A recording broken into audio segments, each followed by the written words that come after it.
Hello my dear students, ಹೇಗಿದ್ದೀರಾ ಎಲ್ರಿಗೂ ನಿಮ್ಮ ಪ್ರೀತಿಯ ಶಿವ್ ಸರ್ ಮಾಡೋ ನಮಸ್ಕಾರಗಳು. ಸೊ ಇವತ್ತು ನಾವು ಡಿಸ್ಕಸ್ ಮಾಡೋಣ introduction to problem solving. Okay, ಇದು ನಮ್ಮ ಫಸ್ಟ್ ಪಿ ಯುದು ಥರ್ಡ್ ಚಾಪ್ಟರ್.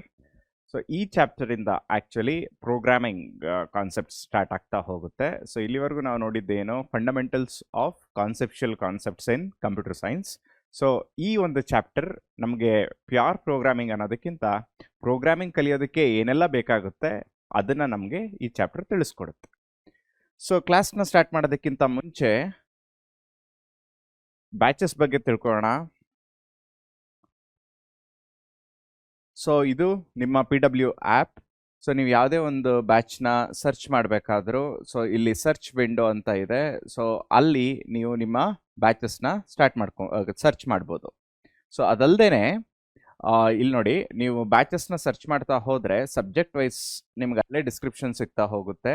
ಆ ಡಿಸ್ಕ್ರಿಪ್ಷನ್ನ ಓದ್ಕೊಂಡು ನಿಮಗೆ ಯಾವ ಬ್ಯಾಚ್ ಬೇಕು ಅದನ್ನು ಸೆಲೆಕ್ಟ್ ಮಾಡಿಕೊಂಡು ಕ್ಲಾಸಸ್ನ ನೋಡ್ತಾ ಹೋಗ್ಬೋದು. ಸೊ ಅದಲ್ಲದೆ ಮಕ್ಕಳ, ಇಲ್ಲಿ ನೋಡಿ, ಇದು ಸಬ್ಜೆಕ್ಟ್ಸ್ ಅಂತ ಕ್ಲಿಕ್ ಮಾಡಿದ್ರೆ physics, chemistry, maths, biology. So ನೀವು ಎಷ್ಟು % ಕಂಪ್ಲೀಟ್ ಮಾಡ್ತೀರಾ, ಸೊ ಆ ಸ್ಟೇಟಸ್ ಇಲ್ಲಿ ನಿಮಗೆ ಗೊತ್ತಾಗ್ತಾ ಹೋಗುತ್ತೆ. ಸೊ ಇದು ವಾಟ್ಸಪ್ ಚಾನಲ್. ಸೊ ಇಲ್ಲೇನು, ಸೊ ನಿಮಗೆ ಬೇಕಾಗಿರೋ ಕ್ಲಾಸ್ ನೋಟ್ಸ್ ಆಗಿರ್ಬೋದು ಅಥವಾ ಒಂದು ಅಪ್ಡೇಟ್ಸ್ ಆಗಿರ್ಬೋದು, ಅವೆಲ್ಲವೂ ನಿಮಗೆ ಇಲ್ಲಿ ಸಿಗ್ತಾ ಹೋಗುತ್ತೆ.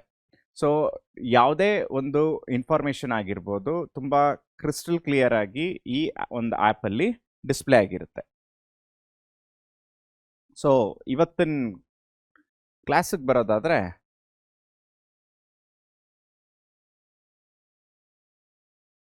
ಈ ಎಲ್ಲ ಟಾಪಿಕ್ಸ್ ನಾವು ಡಿಸ್ಕಸ್ ಮಾಡ್ತಾ ಇದ್ದೀವಿ. ಟೋಟಲಿ 8 ಟಾಪಿಕ್ಸ್ ಇದೆ ಮಕ್ಕಳ. ಅದರಲ್ಲಿ will start with the introduction, steps in problem solving, algorithm ಅಂದ್ರೆ ಏನು, ಅಲ್ಗಾರಿದಮ್ನ ಹೇಗೆ ರೆಪ್ರೆಸೆಂಟ್ ಮಾಡ್ತೀವಿ ನಾವು, ಫ್ಲೋ ಆಫ್ ಕಂಟ್ರೋಲ್ ಅಂದ್ರೇನು, ಒಂದು ಬರ್ದಿರೋ ಅಲ್ಗಾರಿದಮ್ನ ಹೇಗೆ ನಾವು ವೆರಿಫೈ ಮಾಡ್ತೀವಿ, ಒಂದು ಅಲ್ಗಾರಿದಮ್ ಮತ್ತು ಇನ್ನೊಂದು ಅಲ್ಗಾರಿದಮ್ನ ಹೇಗೆ ನಾವು ಕಂಪೇರ್ ಮಾಡ್ತೀವಿ, ಕೋಡಿಂಗ್ ಅಂದ್ರೇನು, ಡಿಕಂಪೋಸಿಷನ್ ಅಂದ್ರೇನು. ಸೊ ಇದಿಷ್ಟನ್ನ ಇವತ್ತು ನಾವು ಕಲ್ತ್ಕೊಳ್ಳೋಣ. So without making much delay, so ಇವತ್ತಿನ ಕ್ಲಾಸ್ನ ಸ್ಟಾರ್ಟ್ ಮಾಡೋದಾದರೆ, first of all problem solving, exams, questions ಇವೆಲ್ಲದಕ್ಕಿಂತ ಮುಂಚೆ ಮುಖ್ಯವಾಗಿ ನಮಗೆ ಬೇಕಾಗಿರೋದು ಪ್ರಾಬ್ಲಮ್ ಅಂದರೆ ಏನು, ಪ್ರಾಬ್ಲಮ್ದು ನೀಡ್ ಏನು ಒಂದು ಕಂಪ್ಯೂಟರಲ್ಲಿ, ಪ್ರಾಬ್ಲಮ್ನ ನಾನು ಏನಕ್ಕೆ ತೊಗೊಬೇಕು. ಸೊ ಇಲ್ಲಿ ಪ್ರಾಬ್ಲಮ್ ಅನ್ನೋದಕ್ಕಿಂತ ನಾವು ಒಂದು ರಿಕ್ವೈರ್ಮೆಂಟ್ ಅಂತ ತಿಳ್ಕೊಳ್ಳೋಣ. ಸೊ ನನಗೊಂದು ಅವಶ್ಯಕತೆ ಇದೆ ಅಥವಾ ಒಂದು ಅಗತ್ಯತೆ ಇದೆ. ಸೊ ಅದನ್ನು ನಾನು ಪೂರೈಸ್ಕೊಳ್ಳೋದಕ್ಕೋಸ್ಕರ ನಾನೊಂದಷ್ಟು ಸ್ಟೆಪ್ಸ್ನ ಫಾಲೋ ಮಾಡ್ತಾ ಹೋಗ್ತೀನಿ. ಸೊ ಇದು ನಮ್ಮ ಮುಖ್ಯವಾದ ಉದ್ದೇಶ ಆಗಿರಬೇಕು. ಸೊ ಹಾಗಾದರೆ ಏನಿದು ಪ್ರಾಬ್ಲಮ್ ಅಂತ ಅಂದರೆ, ಸೊ ಅದಕ್ಕೆ ಹೋಗೋಕ್ಕಿಂತ ಮುಂಚೆ ಈ ಒಂದು ಪರ್ಟಿಕ್ಯುಲರ್ ಚಾಪ್ಟರಿಂದ ನಮಗೆ ಎಷ್ಟು ಮಾರ್ಕ್ಸ್ ಎಕ್ಸ್ಪೆಕ್ಟ್ ಮಾಡ್ಬೋದು ಅಂತ ನೀವು ನೋಡೋದಾದರೆ, so 1 ಮಾರ್ಕಿಂದ 2, so totally 2 into 1 that is 2 marks. ಮತ್ತು 2 ಮಾರ್ಕ್ಸ್ ಕ್ವಶನ್ ನಮಗೆ 1 ಬರುತ್ತೆ, 3 ಮಾರ್ಕ್ಸ್ ಕ್ವಶನ್ 2 ಬರುತ್ತೆ, 5 ಮಾರ್ಕ್ಸ್ 1 ಬರುತ್ತೆ. ಸೊ ನೀವು ಕೇರ್ಫುಲಿ ನೋಡೋದಾದರೆ ಆಲ್ಮೋಸ್ಟ್ 15 ಮಾರ್ಕ್ಸ್ ಈ ಪರ್ಟಿಕ್ಯುಲರ್ ಚಾಪ್ಟರಿಂದ ಬರುತ್ತೆ. So scoring point of view, exam point of view ಇಂದನೂ ಇದು ತುಂಬಾ ಮುಖ್ಯ. ಅದಲ್ಲದೆ ನಾವು ಕಾನ್ಸೆಪ್ಟ್ಸ್ನ ಅರ್ಥ ಮಾಡ್ಕೊಳ್ಳೋದಕ್ಕೋಸ್ಕರನೂ ನಾನು ಅವಾಗಲೇ ಹೇಳ್ದಂಗೆ ಪೈಥಾನ್ ಪ್ರೋಗ್ರಾಮಿಂಗ್ ಅನ್ನೋದು ನೆಕ್ಸ್ಟ್ ಚಾಪ್ಟರಿಂದ ಸ್ಟಾರ್ಟ್ ಆಗುತ್ತೆ. ಸೊ ಅದಕ್ಕಿಂತ ಮುಂಚೆ ಪ್ರೋಗ್ರಾಮಿಂಗ್ ಅನ್ನೋದ್ರದ್ದು ನೀಡ್ ಏನು, ನಾನು ಏನು ಕಲಿಬೇಕು ಪ್ರೋಗ್ರಾಮಿಂಗು, ಅದರದ್ದು ನೆಸೆಸಿಟಿ ಏನು ಅನ್ನೋದನ್ನು ಫಂಡಮೆಂಟಲ್ ಆಗಿ ನಮಗೆ ತಿಳ್ಕೊಳ್ಳೋದಕ್ಕೆ ಈ ಚಾಪ್ಟರ್ ತುಂಬಾ ಮುಖ್ಯ. ಸೊ ಫಸ್ಟ್ ಆಫ್ ಆಲ್ ಒಂದು ಚಿಕ್ಕ ಹಿಸ್ಟ್ರಿ ತಗೋಣ. Computer today are used everywhere to perform tasks faster and more accurately. Activities like booking train tickets online, making payments, browsing information, and communication are all possible because of computer can process large amount of data efficiently. So ಮಕ್ಕಳ, ನಾವು ಇವತ್ತಿನ ದಿನ website ಆಗಿರ್ಬೋದು, apps ಆಗಿರ್ಬೋದು, ನಾವೆಲ್ಲ ಕ್ವಿಕ್ಕಾಗಿ access ಮಾಡ್ತೀವಿ. ನಮ್ಗೆ ಏನೇ ಬೇಕಂದ್ರೂ ತುಂಬ ಕಡಿಮೆ ಟೈಮಲ್ಲಿ ನಮಗೆ ಸಿಕ್ಬಿಡುತ್ತೆ, ಹೌದೋ ಇಲ್ವೋ, ಕಡಿಮೆ ಟೈಮ್ ಡ್ಯೂರೇಷನಲ್ಲಿ. ಸೊ ಇಲ್ಲಿ ಒಂದು ಸಿಂಪಲ್ ಎಕ್ಸಾಂಪಲ್ ಕೊಟ್ಟಿದ್ದಾರೆ, ಒಂದು ರೈಲ್ವೆ ಟಿಕೆಟ್ ಬುಕ್ಕಿಂಗ್ ಆ್ಯಪ್, ಅದನ್ನೇ ಒಂದು ಕನ್ಸಿಡರ್ ಮಾಡಿ. ಸೊ ಈಗ ನಾವು ಅದೊಂದು ಆ್ಯಪ್ನ ಬಿಲ್ಡ್ ಮಾಡಬೇಕಂದ್ರೆ ಏನೆಲ್ಲ ರಿಕ್ವೈರ್ಮೆಂಟ್ಸ್ ಇರುತ್ತೆ, ಎಷ್ಟೆಲ್ಲ ಕಾಂಪ್ಲೆಕ್ಸಿಟೀಸ್ ಇರುತ್ತೆ, ಏನೆಲ್ಲ ಡೇಟಾ ಕಲೆಕ್ಟ್ ಮಾಡ್ಕೊಬೇಕು, ಇದ್ರ ಬಗ್ಗೆ ಒಂದು ಸ್ವಲ್ಪ ಚಿಕ್ಕದಾಗಿ ಗಮನ ಹರಿಸೋದಾದರೆ, ಸೊ ಒಂದು ಪರ್ಟಿಕ್ಯುಲರ್ ಸ್ಟೇಷನ್ನಿಂದ, ಸೊ ಒಂದು ಬ್ಯಾಂಗ್ಳೂರ್ ಅಂತಾರೆ ಒಂದು ಜಂಕ್ಷನ್ ತೊಗೊಂಡ್ರೆ ಎಲ್ಲೆಲ್ಲಿ ದೇಶದ ಬೇರೆ ಬೇರೆ ಕಡೆಗೆಲ್ಲ ತುಂಬ ರೈಲ್ಗಳು ಓಡಾಡುತ್ತೆ. ಸೊ ಇಲ್ಲಿ ನಮಗೆ ಮುಖ್ಯವಾಗಿ ಬೇಕಾಗಿರೋದು ಆ ಪ್ರತಿಯೊಂದು ಟ್ರೈನ್ದು ಸ್ಟಾರ್ಟಿಂಗ್ ಟೈಮ್ ಎಷ್ಟೊತ್ತು ಹೊರಡುತ್ತೆ, ಯಾವುದೆಲ್ಲ ಟ್ರೈನ್ ಎಷ್ಟೊತ್ತಿಗೆ ಬ್ಯಾಂಗ್ಳೂರ್ ರೈಲ್ವೆ ಸ್ಟೇಷನ್ ರೀಚ್ ಆಗುತ್ತೆ, ಸೊ ಅಲ್ಲಿ ಟೋಟಲ್ ನಂಬರ್ ಆಫ್ ಸೀಟ್ಸ್ ಎಷ್ಟಿದೆ, ರಿಸರ್ವೇಷನ್ ಏನಾದರೂ ಮಾಡಬೇಕಾದ್ರೆ, ಸೊ ಈ ಎಲ್ಲ ಡೀಟೇಲ್ಸು ನಮಗೆ ಮುಖ್ಯವಾಗಿ ಬೇಕಾಗಿರುತ್ತೆ. ಸೊ ಈ ಡೇಟಾನ ನಮಗೆ ಕಲೆಕ್ಟ್ ಮಾಡೋದು ಎಷ್ಟು ಕಷ್ಟನೋ ಅಷ್ಟೇ ಕಷ್ಟ ಆ ಡೇಟಾನ ಮ್ಯಾನೇಜ್ ಮಾಡೋದು. ಯಾಕೆ ಇದನ್ನು ಹೇಳ್ತಿದ್ದೀನಿ ಅಂದರೆ, ನಾನೊಂದು ಆ್ಯಪ್ನ ರಿಲೀಸ್ ಮಾಡ್ತಾ ಇದ್ದೀನಿ ಟಿಕೆಟ್ ಬುಕ್ ಮಾಡಲಿಕ್ಕೆ ಅಥವಾ ಟ್ರೈನ್ದು ಸ್ಟೇಟಸ್ ತಿಳ್ಕೊಳ್ಳೋದಕ್ಕೆ ನನಗೊಂದು ಆ್ಯಪ್ ಬೇಕು ಅಂದರೆ ನಮಗೆ ಬೇಕಾಗಿರೋದೇನು, real time data. Real time ಅಂದ್ರೇನು, ಪ್ರೆಸೆಂಟಾಗಿ ಏನು ಅಪ್ಡೇಟೆಡ್ ಇನ್ಫಾರ್ಮೇಷನ್ ಇರುತ್ತೆ ಆ ಡೇಟಾ ನಾನು ಯೂಸರ್ಗೆ ಡಿಸ್ಪ್ಲೇ ಮಾಡಬೇಕೋ ಹೊರತು ಯಾವುದೋ ಹಳೆ ಡೇಟಾ ಡಿಸ್ಪ್ಲೇ ಮಾಡಿದ್ರೆ ಅದರಿಂದ ಏನೂ ಪ್ರಯೋಜನ ಇಲ್ಲ. ಸೊ ಆ ಕಾರಣಕ್ಕೋಸ್ಕರ ಒಂದು ಸ್ಮಾಲ್ ರೈಲ್ವೆ ಟಿಕೆಟ್ ಬುಕ್ಕಿಂಗ್ ಆ್ಯಪ್ಗೆ ಎಷ್ಟು ಕಾಂಪ್ಲೆಕ್ಸಿಟಿ ಇರುತ್ತೆ, ಹೌದೋ ಇಲ್ವೋ? ಸೊ ಅದೇ ಥರ ಎಷ್ಟು ಬೇರೆ ಬೇರೆ ಥರದ ಆ್ಯಪ್ನ ನಾವು ಪ್ರತಿದಿನ ನಾವು ಉಪಯೋಗಿಸ್ತೀವಿ. ಸೊ ಸೋಷಿಯಲ್ ಮೀಡಿಯಾ ಆ್ಯಪ್ಸ್ ಆಗಿರ್ಬೋದು, ಓಕೆ, ಸೊ ಅದಲ್ಲದೆ ಸ್ಟಾಕ್ ಮಾರ್ಕೆಟ್ ರಿಲೇಟೆಡ್ ಆ್ಯಪ್ಸ್ ಆಗಿರ್ಬೋದು, ಬ್ಯಾಂಕಿಂಗ್ ಆ್ಯಪ್ಸ್ ಆಗಿರ್ಬೋದು. ಸೊ ಇದರೆಲ್ಲದರಲ್ಲೂ ಏನಿರುತ್ತೆ, ಕಾಂಪ್ಲೆಕ್ಸಿಟಿ ಅನ್ನೋದು ಇದ್ದೇ ಇರುತ್ತೆ. ಸೊ ಅದೇ ಎಕ್ಸಾಂಪಲ್ ತೊಗೊಳ್ಳೋಣ ಇಲ್ಲಿ. India's railway reservation is one of the large and complex task because it involves different types of trains, types of berths and compartments. Train ಒಳಗಡೆ ಬೇರೆ ಬೇರೆ ಬರ್ತ್ ಮತ್ತು ಕಂಪಾರ್ಟ್ಮೆಂಟ್ ಅದು ನಾವು ಕನ್ಸಿಡರ್ ಮಾಡಬೇಕು. Schedule, timings of the train, simultaneous booking by many user and various other related factor. ಏನಿದು simultaneous booking? ಒಂದೇ ಟೈಮ್ಗೆ ತುಂಬ ಜನ, ಒಂದು 10 ಜನ ಏನು ಮಾಡ್ತಿರ್ತಾರೆ, ಟಿಕೆಟ್ನ ಬುಕ್ ಮಾಡ್ತಿರ್ತಾರೆ ಅಥವಾ ಸೀಟ್ನ ಬ್ಲಾಕ್ ಮಾಡ್ತಿರ್ತಾರೆ. ಆವಾಗ ನಾವು ಏನು ಮಾಡಬೇಕು, ಇಬ್ಬರು ಒಂದೇ ಸೀಟ್ನ ಬುಕ್ ಮಾಡಿದ್ದಾರೆ ಅಂತ ನಾವು ತೋರಿಸೋದಕ್ಕಾಗುತ್ತಾ? ಸಾಧ್ಯನೇ ಇಲ್ಲ ಅಲ್ವಾ? ಸೊ ಅವಾಗ ಅದಕ್ಕೆ ನಾವೇನು ಹೇಳ್ತೀವಿ, ಕ್ರಿಟಿಕಲ್ ಫ್ಯಾಕ್ಟರ್ಸ್ ಅಂತ ಕರಿತೀವಿ. ಸೊ ಕೆಲವು ಫ್ಯಾಕ್ಟರ್ಸ್ ಎಲ್ಲ ಎಷ್ಟು ಇಂಪಾರ್ಟೆಂಟ್ ಆಗ್ತಾ ಹೋಗುತ್ತೆ ಅಂದರೆ ನಮಗೆ ಒಂದೊಂದು ಸೆಕೆಂಡು ತುಂಬಾ ಮ್ಯಾಟ್ರ್ ಆಗ್ತಾ ಹೋಗುತ್ತೆ. ಸೊ ಆ ಕಾರಣಕ್ಕೋಸ್ಕರನೇ it goes with a digital thing, not with the analog thing. So ಇಲ್ಲಿ ಕಂಪ್ಯೂಟರೈಸೇಷನ್. ಸೊ ಕಂಪ್ಯೂಟರೈಸೇಷನ್ ಅಂದ್ರೆ ಏನರ್ಥ, ನಾವೇನು ಮಾಡಿದ್ವಿ, ಸ್ಲೋ ಆಗಿ ಅನಲಾಗ್ ಸಿಸ್ಟಮಿಂದ ಕಂಪ್ಯೂಟರೈಸ್ ಸಿಸ್ಟಮ್ಗೆ ಮೂವ್ ಆದ್ವಿ. ಏನಿದು ಅನಲಾಗ್ ಸಿಸ್ಟಮ್, ಕಂಪ್ಯೂಟರೈಸ್ ಸಿಸ್ಟಮ್? ಮೊದಲೆಲ್ಲ ಟಿಕೆಟ್ಸ್ನ ನಾವು ಹೇಗೆ ತೊಗೋತಿದ್ವಿ, ರೈಲ್ವೆ ಟಿಕೆಟ್ಸು ಹೋಗ್ಬಿಟ್ಟು ಮ್ಯಾನ್ಯುಯಲ್ ಆಗಿ ನಾವು ದುಡ್ಡು ಕೊಟ್ಟರೆ ನಮಗೊಂದು ಚೀಟಿ ಥರ ಕೊಡ್ತಿದ್ರು. ಸೊ ಅದನ್ನು ನಾವು ಯೂಸ್ ಮಾಡ್ತಾ ಇದ್ವಿ. ಇವಾಗ ಬರ್ತಾ ಬರ್ತಾ ಏನಾಯಿತು, ನಮ್ಮ ಕನ್ವೀನಿಯೆಂಟ್ ಜಾಸ್ತಿ ಆದಂಗೆನೆ ಡಿಜಿಟಲೈಸೇಷನ್ ಮಾಡ್ತಾ ಹೋದ್ವಿ. ಅಂದರೆ ಏನರ್ಥ, ಸೊ ನಾವು ರೈಲ್ವೆ ಸ್ಟೇಷನ್ಗೆ ಹೋಗದೆ ಟಿಕೆಟ್ ತೊಗೊಳ್ದೆ ನಾವು ನಮ್ಮ ಫೋನಲ್ಲೇ ಬುಕ್ ಮಾಡ್ತಾ ಹೋದ್ವಿ, ರೈಲ್ವೆ ಟಿಕೆಟ್ ಆಗಿರ್ಬೋದು ಅಥವಾ ರಿಸರ್ವೇಷನ್ ಆಗಿರ್ಬೋದು. ಸೊ ಈ ಕಾನ್ಸೆಪ್ಟ್ಗೆ ಏನಂತ ಕರಿತೀವಿ ನಾವು, ಕಂಪ್ಯೂಟರೈಸೇಷನ್ ಅಂತ ಕರಿತೀವಿ. ಸೊ ಕಂಪ್ಯೂಟರೈಸೇಷನಿಂದ ಏನೆಲ್ಲ ಆಯಿತು, ಒಂದು ಸಿಸ್ಟಮ್, ಒಂದು ಆ್ಯಕ್ಚುಯಲ್ ಸಿಸ್ಟಮ್ ಏನಂತ ಕರಿತೀವಿ ಅದು ಆಟೋಮೇಟ್ ಆಗ್ತಾ ಹೋಯಿತು. ಆಟೋಮೇಟ್ ಅಂತ ಅಂದರೆ ಏನರ್ಥ, ಸೊ ಕೆಲವು ವಿಷಯಗಳು ತಾನಾಗಿ ತಾನೇ ಆಟೋಮೆಟಿಕ್ ಆಗಿ ಕ್ಯಾಲ್ಕುಲೇಟ್ ಆಗೋದಾಗಿರ್ಬೋದು, ರಿಸಲ್ಟ್ ತೋರಿಸೋದಾಗಿರ್ಬೋದು, ಈ ಎಲ್ಲ ವಿಷಯಗಳು ಆಟೋಮೆಟಿಕ್ ಆಗಿ ಮಾಡ್ತಾ ಹೋಯಿತು.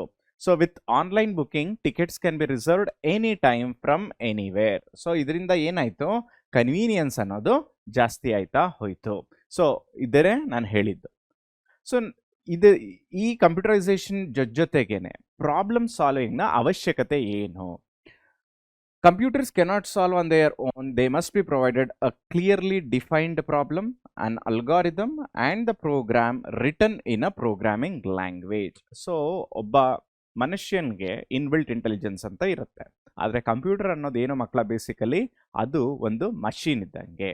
ಸೊ ಆ ಮೆಷಿನ್ಗೆ ನಾವು ಒಂದು ಡೇಟಾನ ಫೀಡ್ ಮಾಡಲಿಲ್ಲ ಅಂದರೆ, ನಾವು ಒಂದು ಕರೆಕ್ಟಾಗಿ ಇನ್ಸ್ಟ್ರಕ್ಷನ್ಸ್ ಕೊಡಲಿಲ್ಲ ಅಂದರೆ, ಪ್ರಾಬ್ಲಮ್ ರಿಲೇಟೆಡ್ ಆಗಿರ್ಬೋದು, ಸೊಲ್ಯೂಷನ್ ರಿಲೇಟೆಡ್ ಆಗಿರ್ಬೋದು, ಒಂದು ಕರೆಕ್ಟ್ ಆಗಿರೋ ಇನ್ಸ್ಟ್ರಕ್ಷನ್ಸ್ ನಾವು ಕೊಡಲಿಲ್ಲ ಅಂದರೆ ಆ ಕಂಪ್ಯೂಟರ್ಗೆ ಏನೂ ಅರ್ಥ ಆಗಲ್ಲ. ಸೊ ಆ ಕಾರಣದಿಂದನೇ ನಾವು ಆ ಪ್ರಾಬ್ಲಮ್ ಅನ್ನೋದನ್ನು ಕರೆಕ್ಟಾಗಿ ಡಿಫೈನ್ ಮಾಡಬೇಕು. ನೆಕ್ಸ್ಟ್ ಇನ್ನೇನು ಹೇಳ್ಕೊಡ್ಬೇಕು ಸಿಸ್ಟಮ್ಗೆ, ಅಲ್ಗಾರಿದಮ್. ಏನಕ್ಕೆ, ನಾನು ಡಿಫೈನ್ ಮಾಡಿರೋ ಪ್ರಾಬ್ಲಮ್ನ ಸಾಲ್ವ್ ಮಾಡೋದು ಹೇಗೆ, ಅದನ್ನು ನಾವು ಅಲ್ಗಾರಿದಮ್. ಅಲ್ಗಾರಿದಮ್ ಅಂದ್ರೇನು, ಒಂದು step by step procedure. So algorithm ಬಗ್ಗೆ ಡೀಟೇಲ್ಡ್ ಆಗಿ ಮುಂದೆ ನೋಡ್ತಾ ಹೋಗೋಣ ಈ ಚಾಪ್ಟ್ರಲ್ಲಿ. ಸೊ ಇಲ್ಲೇನಂತ ಅರ್ಥ ಮಾಡ್ಕೊಳ್ಳೋಣ ಮಕ್ಕಳ, ಅಲ್ಗಾರಿದಮ್ ಅಂದರೆ it is a step by step instruction. ಅದಾದ್ಮೇಲೆ ಏನು, program, a program written in a programming language. So ಈ ಪ್ರಾಬ್ಲಮ್ ಸಾಲ್ವಿಂಗ್ ಅನ್ನೋದು ಏನು, ಅ ಪ್ರಾಬ್ಲಮ್ ಸಾಲ್ವಿಂಗ್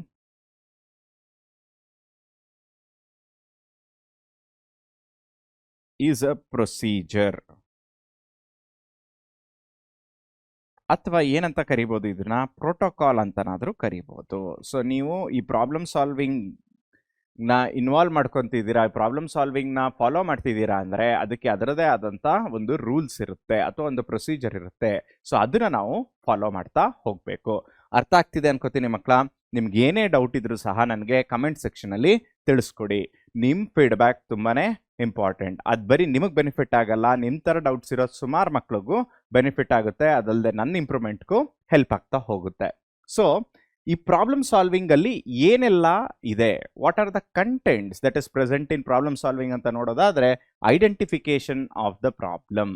ಸೊ ತುಂಬಾ ಜನ ನಾವೇನು ಅನ್ಕೊಂಡ್ಬಿಡ್ತೀವಿ, ಪ್ರಾಬ್ಲಮ್ ಸಾಲ್ವ್ ಮಾಡೋದೇ ಒಂದು ದೊಡ್ಡ ವಿಷಯ ಅಂತ ಅನ್ಕೊಂಡ್ಬಿಡ್ತೀವಿ. ಅದಲ್ಲ, ತುಂಬಾ ಇಂಪಾರ್ಟೆಂಟ್ ಆಗಿರೋದು ಅಥವಾ ಕ್ರಿಟಿಕಲ್ ಆಗಿರೋದು ಯಾವುದು ಅಂದ್ರೆ ಒಂದು ಪ್ರಾಬ್ಲಮ್ನ ಐಡೆಂಟಿಫೈ ಮಾಡ್ತೀವಲ್ಲ, that is important. Very first point. Second one, designing an algorithm. So ಪ್ರಾಬ್ಲಮ್ನ ಐಡೆಂಟಿಫೈ ಮಾಡಿದ್ಮೇಲೆ ಅದಕ್ಕೆ ಏನೆಲ್ಲ ಸೊಲ್ಯೂಷನ್ ಬೇಕು ಅಂತ ನಾವು ತಿಳ್ಕೊತಾ ಹೋಗ್ತೀವಲ್ಲ ಅಥವಾ ಹುಡುಕ್ತಾ ಹೋಗ್ತೀವಲ್ಲ, that is what we call it as designing an algorithm.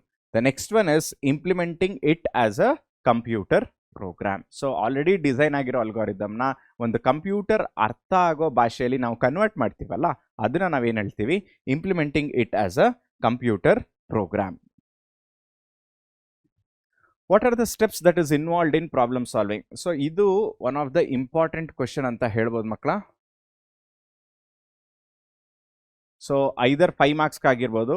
Explain the key steps that is involved in solving the problem through computer, ಅಥವಾ explain the steps of problem solving. So ಮೊದಲನೇದು ಏನು, ಅನಲೈಸಿಂಗ್ ದ ಪ್ರಾಬ್ಲಮ್. ಇರೋ ಪ್ರಾಬ್ಲಮ್ನ ನಾವು ಏನದು problem ಅಂತ ನಾವು analyse ಮಾಡಬೇಕು. ಎರಡನೇದು, ಆ ಪ್ರಾಬ್ಲಮ್ ರಿಲೇಟೆಡ್ ಒಂದು ಅಲ್ಗಾರಿದಮ್ನ ಡೆವಲಪ್ ಮಾಡಬೇಕು. ಅಲ್ಗಾರಿದಮ್ ಅಂದ್ರೆ ಏನು, ಮನುಷ್ಯ ಅರ್ಥ ಆಗೋ ರೀತಿಯಲ್ಲಿ ಒಂದು ಪ್ರೊಸೀಜರ್ನ ಬರಿತಾ ಹೋಗ್ತೀವಲ್ಲ, ಅದಕ್ಕೆ ನಾವು ಅಲ್ಗಾರಿದಮ್ ಅಂತ ಕರಿತೀವಿ. Next coding. ಕೋಡಿಂಗ್ ಅಂದ್ರೆ ಏನರ್ಥ, ಕಂಪ್ಯೂಟರ್ ಅರ್ಥ ಆಗೋ ಭಾಷೆಯಲ್ಲಿ ನಾವು ಆ ಅಲ್ಗಾರಿದಮ್ನ ಕನ್ವರ್ಟ್ ಮಾಡಿ ಬರಿತೀವಲ್ಲ, ಅದನ್ನ ನಾವೇನಂತ ಕರಿತೀವಿ, ಕೋಡಿಂಗ್ ಅಂತ ಕರಿತೀವಿ. Testing and debugging. ನಾನು ಬರ್ದಿರೋ ಕೋಡ್ ಕರೆಕ್ಟಾಗಿದೆಯಾ, ಅದರಲ್ಲಿ ಏನಾದರೂ ಮಿಸ್ಟೇಕ್ಸ್ ಇದೆಯಾ ಅಥವಾ ಎರರ್ ಇದೆಯಾ ಅಂತ ಚೆಕ್ ಮಾಡ್ತೀನಲ್ಲ, ಅದಕ್ಕೆ ಏನಂತ ಕರಿತೀವಿ, ಟೆಸ್ಟಿಂಗ್.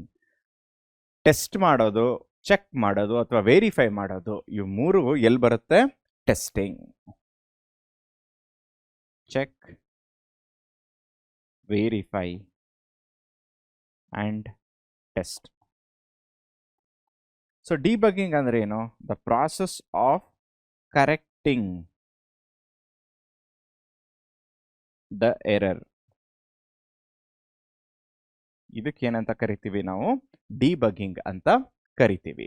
ಸೊ ಈ ಎಲ್ಲ ಸ್ಟೆಪ್ಸು ತುಂಬಾನೇ important for problem solving. So ಇದನ್ನ ನೋಡೋದಾದ್ರೆ, ಅನಲೈಸಿಂಗ್ ದ ಪ್ರಾಬ್ಲಮ್ ಅಲ್ಲಿ ಏನ್ ಬರುತ್ತೆ, before deciding the solution we must fully understand the problem. If the problem is not clear, we may not end up with we will be ending up with the wrong or unusable program. ಈ ಪದ ತುಂಬಾನೇ important ಮಕ್ಕಳ. ನೀವು ಎಂಥ app ಆದರೂ design ಮಾಡಿ, ನೀವೆಂಥ website ಆದರೂ design ಮಾಡಿ, ಅಥವಾ ನೀವು ಏನೇ ಸಾಫ್ಟ್ವೇರ್ನ ಡಿಸೈನ್ ಮಾಡಿ ಮಕ್ಕಳ, ಅದರಿಂದ ನಮ್ಮ ಪ್ರತಿದಿನದ ಬಳಕೆಗೆ ಏನೂ ಉಪಯೋಗ ಇಲ್ಲ ಅಂದರೆ ನೀವು ಯಾವ ಟೆಕ್ನಾಲಜಿ ಯೂಸ್ ಮಾಡ್ಕೊಂಡ್ರೂ ಅದು ವೇಸ್ಟ್ ಆಗಿಬಿಡತ್ತೆ. ಸೊ ಆ ಕಾರಣದಿಂದ ಮೊದಲನೇ ಮುಖ್ಯವಾಗಿರೋ ಸ್ಟೆಪ್ ಯಾವುದು, ಒಂದು ಪ್ರಾಬ್ಲಮ್ನ ಅನಲೈಸ್ ಮಾಡೋದು, ಸೂಕ್ಷ್ಮವಾಗಿ ಒಂದು ಪ್ರಾಬ್ಲಮ್ನ ಗಮನಿಸೋದು. ಸೊ ತುಂಬ ಜನ ಹೇಳ್ತಾರೆ, ಸರ್ ನಾವು ಹೊಸದಾಗಿ ಕಂಡುಹಿಡಿಯೋದಕ್ಕೆ ಏನೂ ಇಲ್ಲ ಸರ್, ಎಲ್ಲ ಇದೆ, ಎಲ್ಲವೂ ಆಲ್ರೆಡಿ ಇದೆ ಸರ್, ನಾವು ಅದು ತಪ್ಪು. ಸೊ ನಾವು ಪ್ರತಿದಿನ ಎದುರಿಸೋ ಅಂಥ ಸವಾಲುಗಳು, ಯಾವುದೇ ಒಂದು ಚಾಲೆಂಜಸ್ ಆಗಿರ್ಬೋದು ಅಥವಾ ಪ್ರಾಬ್ಲಮ್ಸ್ ಆಗಿರ್ಬೋದು, ನಾವು ಹುಡುಕ್ಬಿಟ್ಟು ಅದಕ್ಕೇನಾದರೂ ಸೊಲ್ಯೂಷನ್ನು ಈ ಕಂಪ್ಯೂಟರ್ ಅಥವಾ ಒಂದು ಟೆಕ್ನಾಲಜಿ ಮುಖಾಂತರ ಕೊಡ್ತಾ ಹೋಗ್ತೀವಿ. ಸೊ ಏನು ಅನಾಲಿಸಿಸ್ ಅಲ್ಲಿ, reading the problem carefully, identifying the important components, determining what the program must do, identifying the input as well as identifying the output. Reading the problem carefully ಅಂದ್ರೆ ಏನು, ಒಂದು ಪರ್ಟಿಕ್ಯುಲರ್ ಪ್ರಾಬ್ಲಮ್ ಇಂದ ಆಗ್ತಿರೋ ಪರಿಣಾಮಗಳು ಏನು, ಇದು ಯಾವ ಮಟ್ಟಕ್ಕೆ ಪರಿಣಾಮ ಬೀರ್ತಾ ಇದೆ, ಅದನ್ನ ನಾವು ಫಸ್ಟು ತಿಳ್ಕೊಬೇಕು.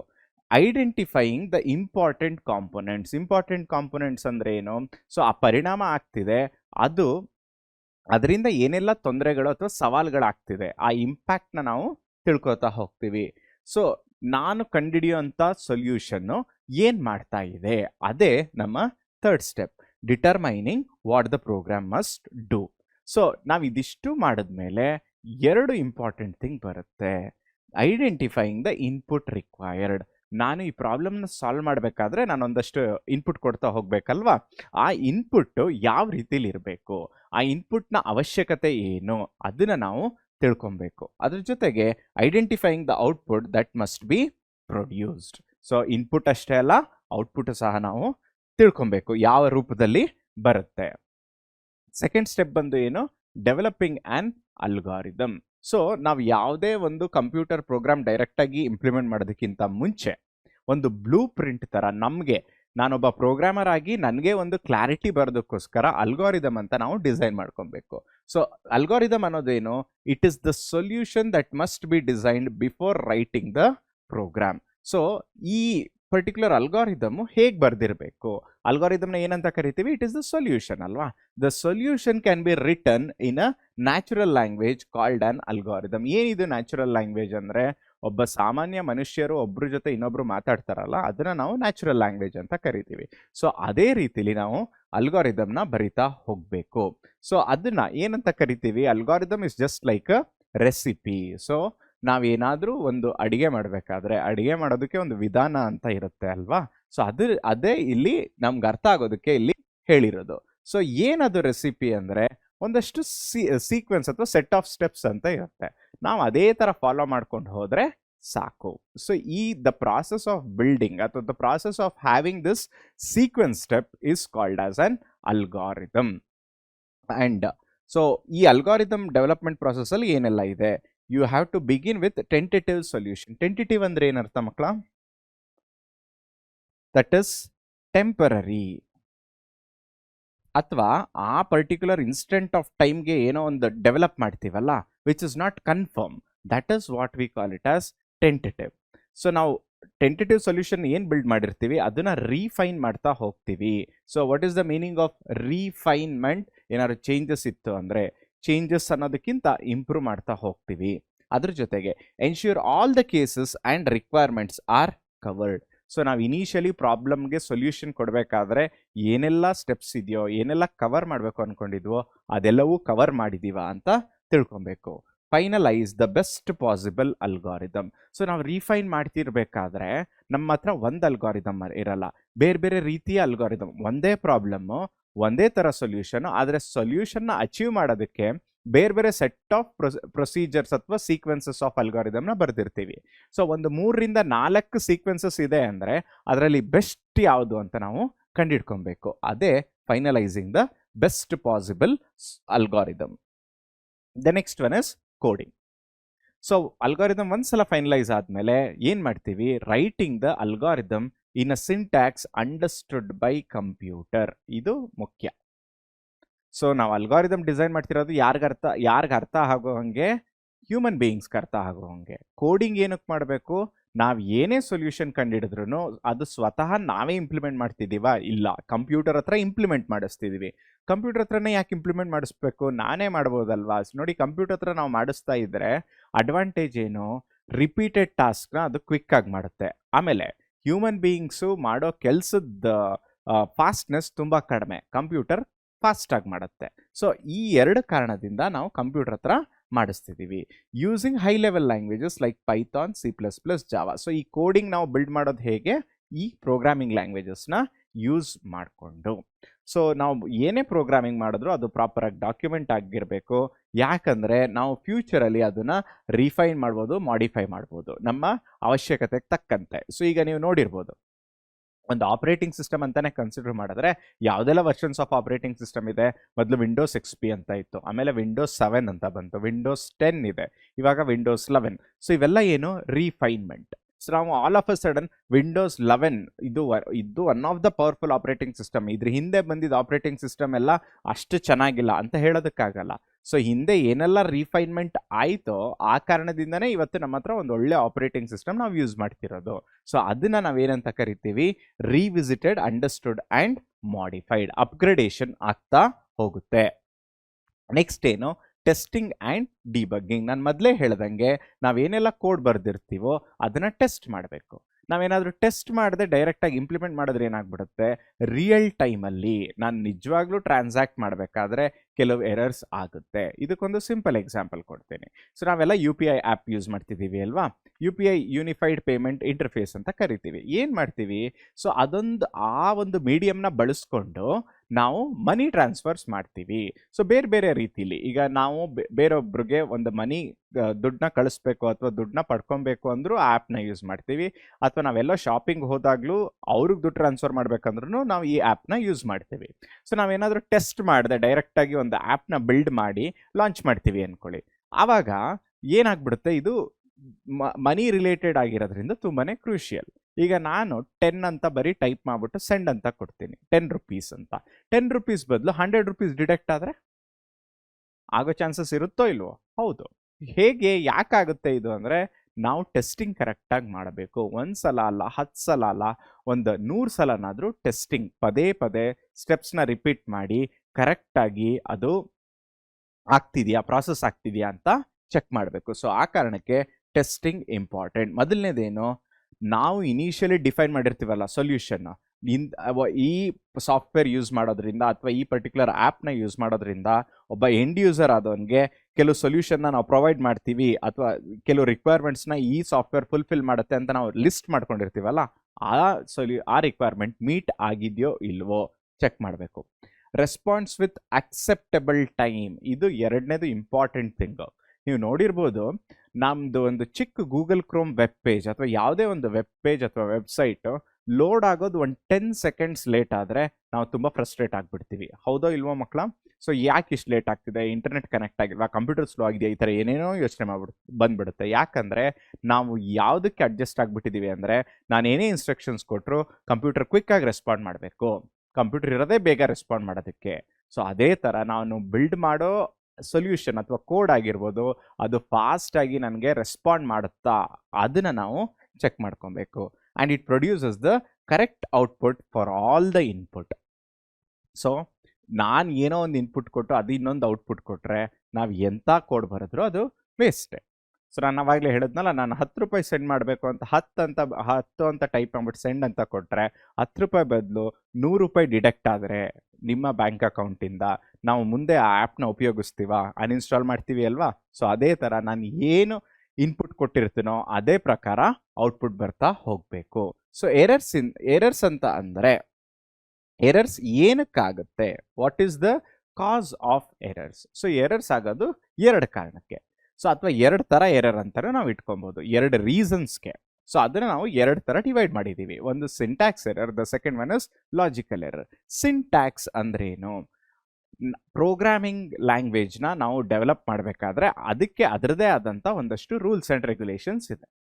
ನಾವು ಆ ರೂಲ್ಸ್ ಆ್ಯಂಡ್ ರೆಗ್ಯುಲೇಷನ್ಸ್ನ ಫಾಲೋ ಮಾಡಲಿಲ್ಲ ಅಂದರೆ, ಆ ಪ್ರೋಟೋಕಾಲ್ಸ್ ಫಾಲೋ ಮಾಡಲಿಲ್ಲ ಅಂದರೆ, ಅಥವಾ ಪ್ರೊಸೀಜರ್ನ ನಾನು ಫಾಲೋ ಮಾಡಲಿಲ್ಲ ಅಂದರೆ ನಾನು ಸಿಂಟ್ಯಾಕ್ಸ್ನ ಫಾಲೋ ಮಾಡ್ತಿಲ್ಲ ಅಂತ ಅರ್ಥ.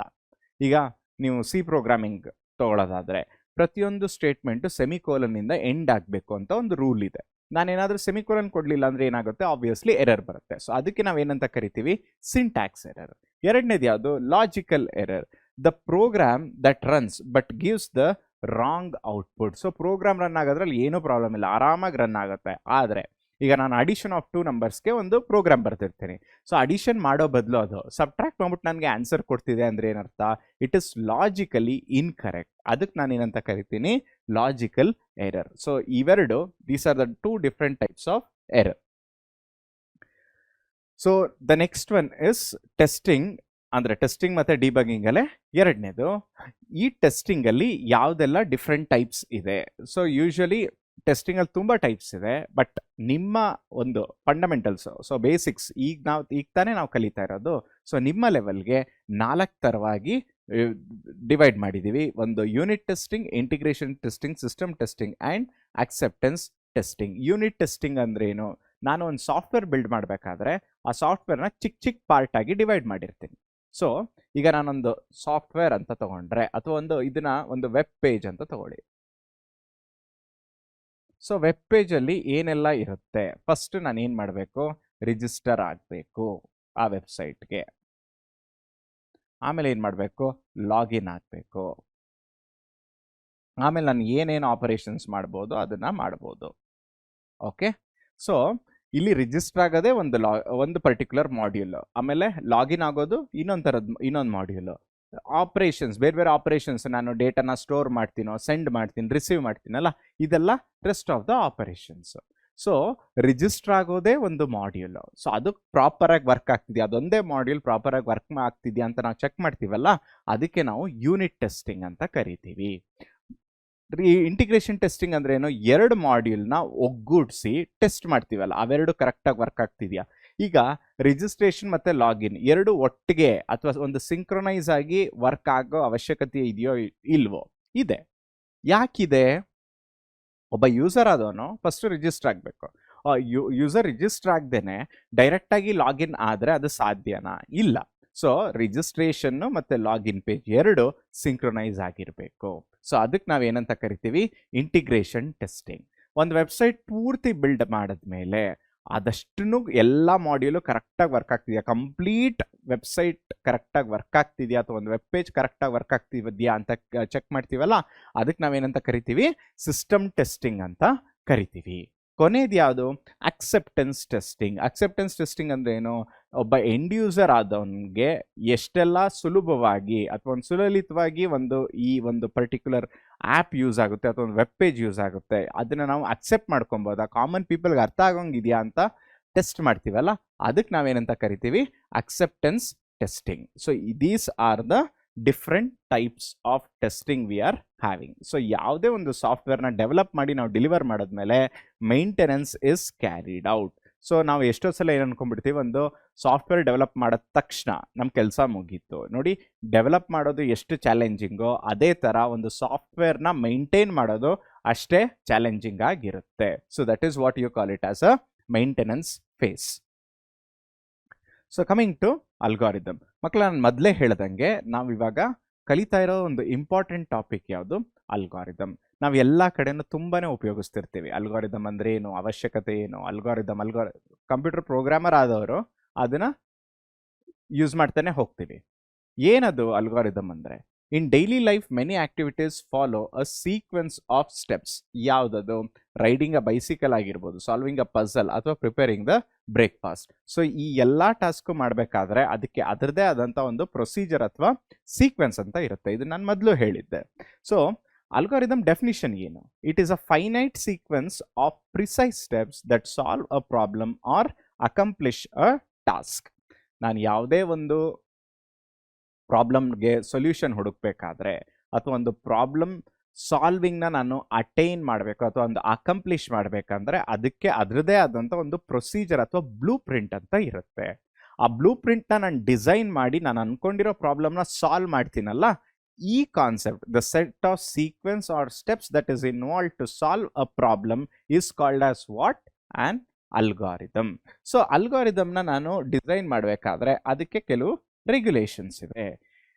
Start at definite point, end at definite point, finish in finite amount of time. ಇದಕ್ಕೆ ಒಂದು ಬೇಸಿಕ್ ಆಗಿರೋ ಒಂದು ಎಕ್ಸಾಂಪಲ್ ಮುಖಾಂತರ ಇದನ್ನ ಅರ್ಥ ಮಾಡ್ಕೊಳ್ಳೋಣ ಮಕ್ಕಳ. ಸೊ ಈಗ ಒಂದು ಸಿಂಪಲ್ ಕ್ಯಾಲ್ಕುಲೇಟರ್,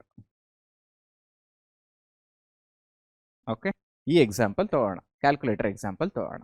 ಸೊ ಕ್ಯಾಲ್ಕುಲೇಟರ್ ಅಂತ ಬಂದಾಗ, ಬೇಸಿಕ್ ಕ್ಯಾಲ್ಕುಲೇಟರ್ ಅಂತ ಬಂದಾಗ ಅಡಿಷನ್, ಸಬ್ಟ್ರಾಕ್ಷನ್, ಮಲ್ಟಿಪ್ಲಿಕೇಶನ್ ಮತ್ತೆ ಮಾಡ್ಯುಲಸ್.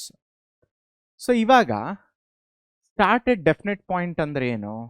ನಾನು ಏನೇ ಕ್ಯಾಲ್ಕುಲೇಟ್ ಮಾಡೋದಕ್ಕಿಂತ ಮುಂಚೆ ಎಲ್ಲಿಂದ ಸ್ಟಾರ್ಟ್ ಮಾಡಬೇಕು? ನಾನು ಯಾವುದಾದ್ರೂ ಒಂದು ಕ್ಯಾಲ್ಕುಲೇಷನ್ ಮಾಡಬೇಕು ಅಂದರೆ ಒಬ್ಬ ಕಾಮನ್ ಪರ್ಸನ್ ಆಗಿ ನಾನು ಕ್ಯಾಲ್ಕುಲೇಟ್ ಮಾಡಬೇಕಾಗಿರೋದು ಯಾವುದ್ರ ಮೇಲೆ? ನಂಬರ್ಸ್ ಮೇಲೆ. So start at definite point ಅಂದ್ರೆ ಏನು? ನಾನು ಒಂದಷ್ಟು ನಂಬರ್ಸ್ನ ಇನ್ಪುಟ್ ಆಗಿ ಕೊಡಬೇಕು. ಈಗ ನಾನು ಯಾವುದೋ ಎರಡು ನಂಬರ್ನ ಮಲ್ಟಿಪ್ಲೈ ಮಾಡಬೇಕು. ಸೊ 45 ಆ್ಯಂಡ್ 5 ಈ ಎರಡು ನಂಬರ್ನ ಮಲ್ಟಿಪ್ಲೈ ಮಾಡಬೇಕು. ಸೊ ನಾನು ಎಲ್ಲಿಂದ ಸ್ಟಾರ್ಟ್ ಮಾಡಬೇಕು? 45 ಅಂತ ಬಟನ್ಸ್, ಕ್ಯಾಲ್ಕುಲೇಟರ್ಲಿರೋ ಬಟನ್ನ 45 ಅಂತ ಟೈಪ್ ಮಾಡಬೇಕು, 45 ಆಗುತ್ತೆ. ಆಮೇಲೆ ಮಲ್ಟಿಪ್ಲಿಕೇಶನ್ ಸಿಂಬಲ್ನ ಹುಡುಕ್ಬೇಕು, ಅದನ್ನು ಕ್ಲಿಕ್ ಮಾಡಬೇಕು, ಆಮೇಲೆ 5 ಅಂತ ಪ್ರೆಸ್ ಮಾಡಬೇಕು. ಸೊ ಇದನ್ನ ನಾವೇನಂತ ಕರಿತೀವಿ? ಸ್ಟಾರ್ಟಿಂಗ್ ಎಟ್ ಡೆಫಿನೆಟ್ ಪಾಯಿಂಟ್. ಎಂಡಿಂಗ್ ಎಟ್ ಡೆಫಿನೆಟ್ ಪಾಯಿಂಟ್ ಅಂದ್ರೆ ಏನು? ನನಗೆ ರಿಸಲ್ಟ್ ಬರಬೇಕು ಅಂದರೆ ನಾನು ಏನನ್ನು ಕೊಡಬೇಕು? ಸೊ ಅಲ್ಲೊಂದು ಈಕ್ವಲ್ ಟು ಸಿಂಬಲ್ ಅಂತ ಇರುತ್ತೆ ಅಲ್ವಾ, ಅದನ್ನು ಕ್ಲಿಕ್ ಮಾಡಬೇಕು. ಸೊ ನಾನು ಸ್ಟಾರ್ಟ್ ಮಾಡಿದ್ದು ಕರೆಕ್ಟ್ ಆಗಿತ್ತು, ನನಗೆ ಒಂದು ಕ್ಲಾರಿಟಿ ಇತ್ತು. ಸೊ ಎಂಡ್ ಮಾಡಿದಾಗ್ಲೂ ನಂಗೆ ರಿಸಲ್ಟ್ ಎಲ್ಲಿ ಬರುತ್ತೆ ಅಂತಲೂ ನನಗೆ ಗೊತ್ತಿತ್ತು. ಸೊ ಅವೆರಡನ್ನ ಏನಂತ ಕರಿತೀವಿ, ಸ್ಟಾರ್ಟಿಂಗ್ ಎಟ್ ಅ ಡೆಫಿನೆಟ್ ಪಾಯಿಂಟ್, ಎಂಡಿಂಗ್ ಎಟ್ ಅ ಡೆಫಿನೆಟ್ ಪಾಯಿಂಟ್. ಸೊ ಇಷ್ಟು ಪ್ರೊಸೀಜರ್ ಏನು ಫಾಲೋ ಮಾಡೋದ್ನೋ ಇದು ಒಂದು ಪರ್ಟಿಕ್ಯುಲರ್ ಅಮೌಂಟ್ ಆಫ್ ಟೈಮ್, ಒಂದು ಡ್ಯೂರೇಷನಲ್ಲಿ ಮುಗೀತೋ ಇಲ್ವೋ. So finish in a definite amount of time. So ಈ ಮೂರು ತುಂಬಾ ಇಂಪಾರ್ಟೆಂಟು. ಸೊ ಯಾವುದೇ ಒಂದು ಅಲ್ಗಾರಿದಮ್ ಆಗಿರಲಿ, ಒಂದು ಪರ್ಟಿಕ್ಯುಲರ್ ಪಾಯಿಂಟಲ್ಲಿ ಸ್ಟಾರ್ಟ್ ಆಗಬೇಕು, ಡೆಫಿನೆಟ್ ಪಾಯಿಂಟಲ್ಲಿ, end at definite point and finish in a finite amount of time. So ಇಲ್ಲೊಂದು ಎಕ್ಸಾಂಪಲ್ ಕೊಟ್ಟಿದ್ದಾರೆ ನೋಡಿ ಅಲ್ಗಾರಿದಮ್ಗೆ. So greatest common divisor G C ಡಿನ ಕಂಡುಹಿಡಿಬೇಕು. ಸೊ ಹೇಗೆ ಅಲ್ಗಾರಿದಮ್ನ ಬರೀತೀರಾ? You have to decide the G C D for 45 as well as 54. So greatest common divisor. So ಹೇಗೆ ಮಾಡ್ತಾ ಹೋಗ್ತೀವಿ? ಫಸ್ಟ್ ಯಾವುದೆಲ್ಲ ಫ್ಯಾಕ್ಟರ್ಸ್ ಇದೆ, ಫ್ಯಾಕ್ಟರ್ಸ್ ಅಂದ್ರೆ ಏನು, ಯಾವೆಲ್ಲ ನಂಬರ್ಸು 45 ಅನ್ನೋ ನಂಬರ್ನ ಡಿವೈಡ್ ಮಾಡುತ್ತೆ ಅದನ್ನ ಲಿಸ್ಟ್ ಮಾಡಬೇಕು. ಸೊ ಎಲ್ಲಿಂದ ಸ್ಟಾರ್ಟ್ ಆಗುತ್ತೆ? 1 ಡಿವೈಡ್ ಮಾಡುತ್ತೆ 45, 3 ಡಿವೈಡ್ ಆಗುತ್ತೆ, 5 ಡಿವೈಡ್ ಮಾಡುತ್ತೆ 9, 15, 45. ಸೊ ಇದನ್ನ ನಾನು ಲಿಸ್ಟ್ ಮಾಡ್ತೀನಿ. ಇದು ಒಂದು ಸ್ಟೆಪ್. ಸೆಕೆಂಡ್ ಸ್ಟೆಪ್ ಯಾವುದು? List the divisors of 54. 1, 2, 3, 6, 9, 18, 27, 54. ಇದು second set of divisors only for the number called 54. ಇಲ್ಲಿಗೆ ನನ್ನ ಕೆಲಸ ಮುಗೀತಾ? ಇಲ್ಲ, ಇನ್ನೂ ಇದೆ ಅಲ್ವಾ. ಏನದು ನನ್ನ ಕೆಲಸ ಉಳ್ಕೊಂಡಿರೋದು ಅಂದರೆ ಇವೆರಡರಲ್ಲಿ ಇರೋ ಗ್ರೇಟೆಸ್ಟ್ ಕಾಮನ್ ಡಿವೈಸರ್ ಎರಡರಲ್ಲೂ ಇರಬೇಕು, ಎರಡೂ ಸೆಟ್ಟಲ್ಲಿ ಅದೊಂದು ನಂಬರ್ ಪ್ರೆಸೆಂಟ್ ಆಗಿರಬೇಕು. ಆಮೇಲೆ ಇರೋ ನಂಬರ್ಸಲ್ಲಿ ಅದೇ ಗ್ರೇಟೆಸ್ಟ್ ಆಗಿರಬೇಕು. ಅವೆರಡು ಕ್ರೈಟೀರಿಯಾ. ಸೊ ಇಲ್ಲಿ ನೀವು ನೋಡೋದಾದರೆ 1, 1 ಎರಡು ಡಿವೈಸರ್ಸಲ್ಲೂ ಕಾಮನ್ ಆಗಿದೆ. ಆಮೇಲೆ ಅದು ಬಿಟ್ಟರೆ 3, 3 ಕಾಮನ್ ಆಗಿದೆ. 9, 9 ಕಾಮನ್ ಆಗಿದೆ. ಇನ್ಯಾವುದಾದ್ರೂ ಇದೆಯಾ? ಇಲ್ಲ. ಸೊ ನಮಗೆ ಇದನ್ನು ಲಿಸ್ಟ್ ಮಾಡಿದಾಗ ಎಷ್ಟು ಕಾಮನ್ ಡಿವೈಸರ್ಸ್ ಬಂತು? 3 ಬಂತು. ಯಾವ್ದು? 1, 3, 9. ಇವು ಮೂರಲ್ಲೂ ಗ್ರೇಟೆಸ್ಟ್ ಯಾವುದು? 9. ಸೊ ಅದನ್ನೇ picking the largest common divisors that you call as 9. So ಇದನ್ನ ನಾವೇನಂತ ಕರಿತೀವಿ? A sample example of algorithm. So ಇದಿಷ್ಟು ನಮ್ಮ ಫಾರ್ಮಲ್ ಡೆಫಿನಿಷನ್ ಆಗಿತ್ತು ಅಲ್ಗಾರಿದಮ್ದು. ಸೊ ಇವಾಗ ಏನು ತಿಳ್ಕೊಬೇಕು? Why do you want or why do you need an algorithm?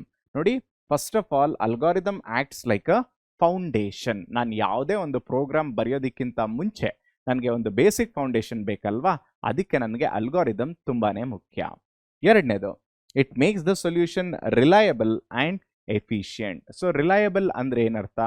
ನಾನು ಒಂದು ಪ್ರಾಪರ್ ಪ್ರೊಸೀಜರ್ ಫಾಲೋ ಮಾಡಿದ್ರೆ, ಯಾವುದೇ ಒಂದು ಪ್ರಾಬ್ಲಮ್ ಸಾಲ್ವ್ ಮಾಡಬೇಕಾದ್ರೆ ಒಂದು ಸೀರೀಸ್ ಆಫ್ ಸ್ಟೆಪ್ಸ್ನ ನಾನು ಫಾಲೋ ಮಾಡಿದ್ರೆ ಒಂದು ಪ್ರಾಪರ್ ಆಗಿ, ಅದರಿಂದಾಗೋ ಉಪಯೋಗಗಳೇನೆಂದರೆ ನಾನು ಮುಂದೆ ಯಾವುದೇ ಒಂದು ಸ್ಟ್ರಾಂಗ್ ಅಪ್ಲಿಕೇಶನ್ ಬಿಲ್ಡ್ ಮಾಡಬೇಕು, ರಿಲಯಬಲ್ ಆಗಿರೋದು. ರಿಲಯಬಲ್ ಅಂದರೆ ಏನು? ನಾನು ಒಂದು ಬ್ಲೈಂಡಾಗಿ ಫಾಲೋ ಮಾಡ್ತೀನಿ, ನನಗೆ ಸೊಲ್ಯೂಷನ್ ಸಿಕ್ಕೇ ಸಿಗುತ್ತೆ, ಯಾಕೆಂದರೆ ನಾನು ಈ ಪ್ರೊಸೀಜರ್ ಫಾಲೋ ಮಾಡ್ತಾ ಇದ್ದೀನಿ, ಇದೊಂದು ನಂಬಿಕೆ ನನ್ನ ಹತ್ರ ಇರುತ್ತೆ. ಸೊ ಆ ಕಾರಣಕ್ಕೆ ಒಂದು ರಿಲಯಬಲ್ ಸೊಲ್ಯೂಷನ್ನ ಡೆವಲಪ್ ಮಾಡಬೇಕಂದ್ರೆ ತುಂಬಾ ಹೆಲ್ಪ್ ಆಗುತ್ತೆ. Efficient solution. ಎಫಿಷಿಯೆಂಟ್ ಅಂದರೆ ಏನರ್ಥ? ಫೇಲ್ಯೂರ್ ಚಾನ್ಸಸ್ಸೇ ಕಡಿಮೆ. ಪ್ರತಿ ಸಲ ಅದು ಕರೆಕ್ಟಾಗಿ ಆನ್ಸರ್ ಮಾಡ್ತಾ ಹೋಗುತ್ತೆ, ನನಗೆ ಹೇಗೆ ಬೇಕು, ನನ್ನ ಎಕ್ಸ್ಪೆಕ್ಟೇಷನ್ಸ್ ತಕ್ಕಂತೆಯೇ ಅದು ಆನ್ಸರ್ ಮಾಡ್ತಾ ಹೋಗುತ್ತೆ. That is what you call it as efficient. And it will ensure the accuracy and repeatability. Accuracy ಅಂದರೆ ಏನು? ಕರೆಕ್ಟಾಗಿ. ಸೊ ಅದು ಏನು ಎಕ್ಸ್ಪೆಕ್ಟ್ ಮಾಡ್ತೀನೋ ಪ್ರತಿ ಸಲ ಕರೆಕ್ಟಾಗಿ ಆನ್ಸರ್ ಕೊಡ್ತಾ ಹೋಗುತ್ತೆ. ಅದು ಒಂದ್ಸಲ ಕೊಡಲ್ಲ, ಪದೇ ಪದೇ ಕೊಡ್ತಾ ಹೋಗುತ್ತೆ. And it is used in all computer based tasks. ನಾನು ಯೂಸ್ ಮಾಡೋ ಅಲ್ಗಾರಿದಮ್ಮು ಪ್ರತಿಯೊಂದು ಕಂಪ್ಯೂಟರ್ ಯಾವುದೆಲ್ಲ ಇರುತ್ತೆ? Search engines, messaging, banking applications as well as games. ನೋಡಿ, ಒಂದು ಕ್ರೂಷಿಯಲ್ ಬ್ಯಾಂಕಿಂಗ್ ಅಪ್ಲಿಕೇಶನ್ಸಿಂದ ಹಿಡಿದು ನಾವು ಎಂಟರ್ಟೈನ್ಮೆಂಟ್ಗೆ ಯೂಸ್ ಮಾಡೋ ಗೇಮ್ಸಲ್ಲೂ ಅಲ್ಗಾರಿದಮ್ ಅನ್ನೋದು ಇಂಪಾರ್ಟೆಂಟ್. ಅದು ಒಂದು ಚಿಕ್ಕ ಸಾಫ್ಟ್ವೇರ್ ಆಗಿರಲಿ, ಒಂದು ಕಾಂಪ್ಲೆಕ್ಸ್ ಸಾಫ್ಟ್ವೇರ್ ಆಗಿರಲಿ, ಒಂದು ಸ್ಮಾಲ್ ಆಗಿರಲಿ, ಒಂದು ಬಿಗ್ ಆಗಿರಲಿ, ನಮ್ಗೇನು ಬೇಕು? ಅಲ್ಗಾರಿದಮ್ ಅನ್ನೋದು ಬೇಕು. What are the characteristics of good algorithm? This is one more important question. Explain the characteristics of algorithm. ಮೊದಲನೇದು ಪ್ರಿಸಿಷನ್. ಸೊ ನಾನು ಏನೇ ಒಂದು ಸೊಲ್ಯೂಷನ್ ಬಿಲ್ಡ್ ಮಾಡೋದಕ್ಕಿಂತ ಮುಂಚೆ ಸ್ಟೆಪ್ಸ್ನ ಕ್ಲಿಯರಾಗಿ ಮೆನ್ಷನ್ ಮಾಡಿರಬೇಕು, ಲಿಸ್ಟ್ ಮಾಡಿರಬೇಕು. ಅದನ್ನ ಏನಂತ ಕರಿತೀವಿ? ಪ್ರಿಸಿಷನ್ ಅಂತ ಕರಿತೀವಿ. Next one, uniqueness. Each step must have a unique well defined result. So ಮೊದಲಿರೋ ಅಲ್ಗಾರಿದಮ್ನೇ ನಾವು ಪದೇ ಪದೇ ಫಾಲೋ ಮಾಡೋದ್ರಿಂದ ಅದೇ ಥರ ಸೊಲ್ಯೂಷನ್ನ ನಾವು ಅಟೈನ್ ಮಾಡ್ತೀವಿ. ಹೊಸ ಥರವಾಗಿ ಫಾಸ್ಟ್ ಆಗಿ ಅಥವಾ ಒಂದು ರಿಲಯಬಲ್ ಆಗಿ ಒಂದು ಸೊಲ್ಯೂಷನ್ನ ನಾನು ಬಿಲ್ಡ್ ಮಾಡೋದಕ್ಕಾಗಲ್ಲ. ಸೊ ನಾವು ಏನು ತಿಳ್ಕೊಬೇಕು, ಈಗ ಆಲ್ರೆಡಿ ಎಕ್ಸಿಸ್ಟಿಂಗ್ ಇರೋ ಡಿಸೈನ್ಗಿಂತ ಹೇಗೆ ಭಿನ್ನವಾಗಿ ಮಾಡಬಹುದು, ಅದನ್ನು ನಾವು ಯೂನಿಕ್ನೆಸ್. ನೆಕ್ಸ್ಟ್ ಫೈನೈಟ್ನೆಸ್. ಸೊ ಕೆಲವು ಲಿಮಿಟೆಡ್ ಸ್ಟೆಪ್ಸ್, ಒಂದು 5 ಸ್ಟೆಪ್, ಎಂಡ್ ಸ್ಟೆಪ್ ಅಥವಾ 10 ಸ್ಟೆಪ್ ಆದ ತಕ್ಷಣ ಅಲ್ಗಾರಿದಮ್ ಎಂಡ್ ಆಗೋಂಗಿರಬೇಕು. ಯಾಕೆಂದರೆ ಒಂದು 25-30 ಅಥವಾ ಒಂದು 100 ಸ್ಟೆಪ್ಪಲ್ಲಿ ನಾನು ಅಲ್ಗಾರಿದಮ್ ಡಿಸೈನ್ ಮಾಡ್ತೀನಿ ಅಂದರೆ ತುಂಬ ಪ್ರಾಬ್ಲಮ್ಸ್ ಆಗುತ್ತೆ. ಏನು ಪ್ರಾಬ್ಲಮ್ಸು? ಅಲ್ಗಾರಿದಮ್ ಸ್ಟೆಪ್ಸ್ ಜಾಸ್ತಿ ಆದಂಗೆ ಕಾಂಪ್ಲೆಕ್ಸ್ ಆಗ್ತಾ ಹೋಗುತ್ತೆ. ಇದು ಮೊದಲನೇ ಪಾಯಿಂಟು. ಎರಡನೇ ಪಾಯಿಂಟ್ ಯಾವುದು? ತುಂಬ ಟೈಮ್ ತಗೋತಾ ಹೋಗುತ್ತೆ. ಸೊ ಟೈಮ್ ತಗೊಂಡ್ರೆ ಏನಾಗುತ್ತೆ, ಅಗೇನ್ ಯೂಸರ್ ವೆಯ್ಟ್ ಮಾಡೋದಕ್ಕೆ ಆಗಲ್ಲ. ಸೊ ಅದಕ್ಕೆ ಏನಂತ ಕರಿತೀವಿ? Finiteness. Next input. It should accept some input values. Output, it must produce at least one result. At least one result. ಯಾಕೆಂದರೆ ನಾನು 2+3 ಅಂದರೆ ಒಂದು ರಿಸಲ್ಟ್ ಆದರೂ ಬರಲೇಬೇಕು ತಾನೆ. ಅಥವಾ ನೀವು ಇನ್ನೊಂದು ಕೇಳ್ಬೋದು, ಎಕ್ಸ್ಪ್ಲೈನ್ ಅಥವಾ list all the odd numbers between 1 to 100. ಅವಾಗ ನನಗೆ ಒಂದು ಔಟ್ಪುಟ್ ಬರುತ್ತಾ? ಮಲ್ಟಿಪಲ್ ಔಟ್ಪುಟ್ ಬರುತ್ತೆ. That is it should produce at least one result. That is with respect to output.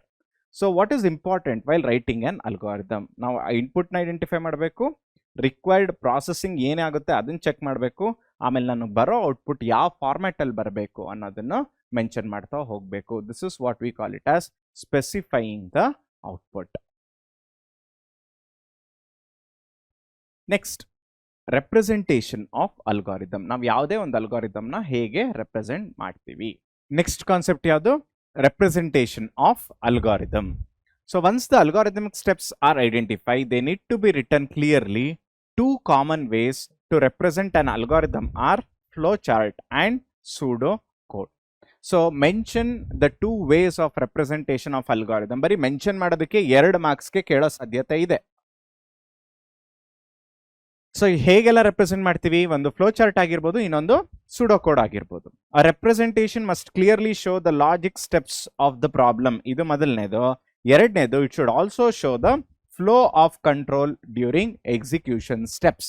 So ಒಂದು ಅಲ್ಗಾರಿದಮ್ ಅಂದ್ರೆ ಮಕ್ಕಳ, ಒಂದು ಸೀಕ್ವೆನ್ಸ್ ಆಫ್ ಸ್ಟೆಪ್ಸ್ನ ಡಿಫೈನ್ ಮಾಡ್ತೀವಲ್ಲ, ಅದನ್ನ ನಾವೇನಂತ ಕರಿತೀವಿ? Pseudo code. ಆಮೇಲೆ ಈ ಸೂಡೋ ಕೋಡ್ ಹೇಗಿರುತ್ತೆ?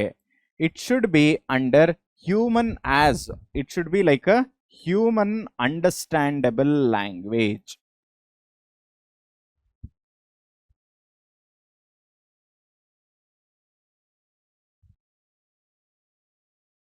ಈಗ ಇದಕ್ಕೊಂದು ಎಕ್ಸಾಂಪಲ್ ತಗೊಳ್ಳೋದಾದ್ರೆ, ನೀವು ದಾರಿಯಲ್ಲಿ ನಡ್ಕೊಂಡು ಹೋಗ್ತಿರ್ತೀರಾ.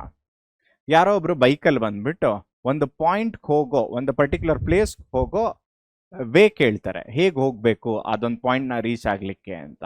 ನಾವು ಹೇಗೆ ಹೇಳ್ತೀವಿ?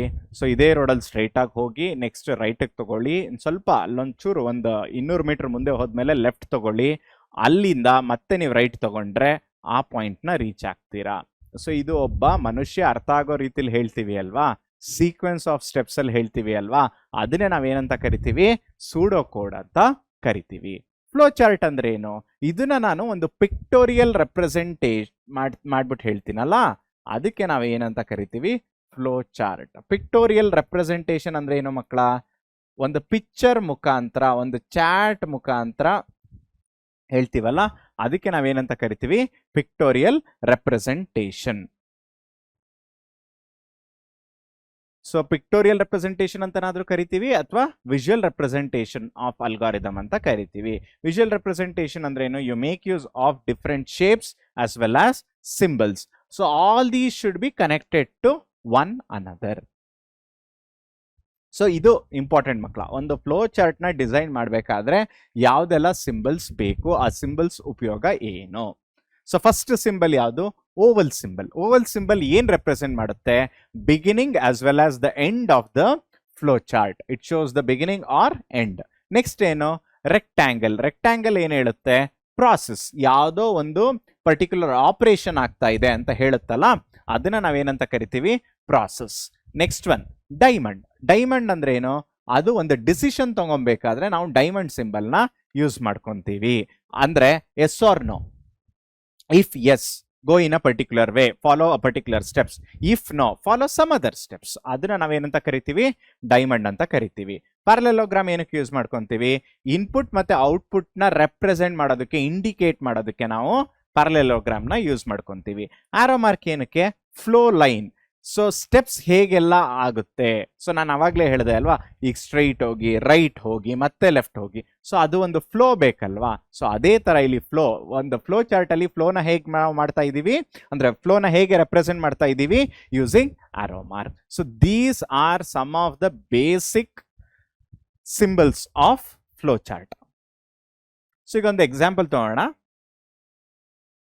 ಇನ್ order to find the square of the number, ಈಗ ನೋಡಿ ಒಂದು 3 ಅಂತ ಒಂದು ನಂಬರ್ ಕೊಟ್ಟಿರ್ತಾರೆ, ಇದ್ರದ್ದು ಸ್ಕ್ವೇರ್ ಕಂಡುಹಿಡಿಬೇಕು. ನಾವೇನು ಎನ್ಕೋತೀವಿ, 3 square, 3 into 3 which is nothing but 9. ಅದೇ ತರ ತಾನೇ ನಾವು ಹೇಳೋದು. So 3 cross 3 which you call it as 9. So ಈ ತರ ನಾವು ಅನ್ಕೊಂತೀವಿ. ಸೊ ಇದನ್ನ ನಾನು ಸೂಡೋ ಕೋಡ್ ಮುಖಾಂತರ ಹೇಗೆ ಹೇಳ್ತೀನಿ. ಫಸ್ಟ್ ಸೂಡೋ ಕೋಡ್ಗಿಂತ ಮುಂಚೆ ಏನಿರುತ್ತೆ ಅಲ್ಗಾರಿದಮ್. ಇನ್ಪುಟ್ ಅ ನಂಬರ್, ಫಸ್ಟ್ ಏನ್ ಬೇಕು, ಒಂದು ಸ್ಕ್ವೇರ್ನ ಕಂಡುಹಿಡಿಯೋದಕ್ಕಿಂತ ಮುಂಚೆ ಯಾವ ನಂಬರ್ ಅಂತ ನಾನು ಯೂಸರ್ ಇಂದ ಪಡ್ಕೊಬೇಕಲ್ವಾ, ಅದನ್ನ ನಾನು ಏನಂತ ಕರಿತೀನಿ, inputting the number. Next compute. Compute ಅಂದ್ರೆ ಏನು, calculate. How do you calculate, there is a procedure. 3 into 3 that is nothing but 3 square ಅಲ್ವಾ. So compute number into number, output ಏನು, square of a number. So output ಏನ್ represent ಆಗುತ್ತೆ ಅದನ್ನ ಏನಂತ ಕರಿತೀವಿ ನಾವು, ಪ್ರಿಂಟ್ ಸ್ಕ್ವೇರ್.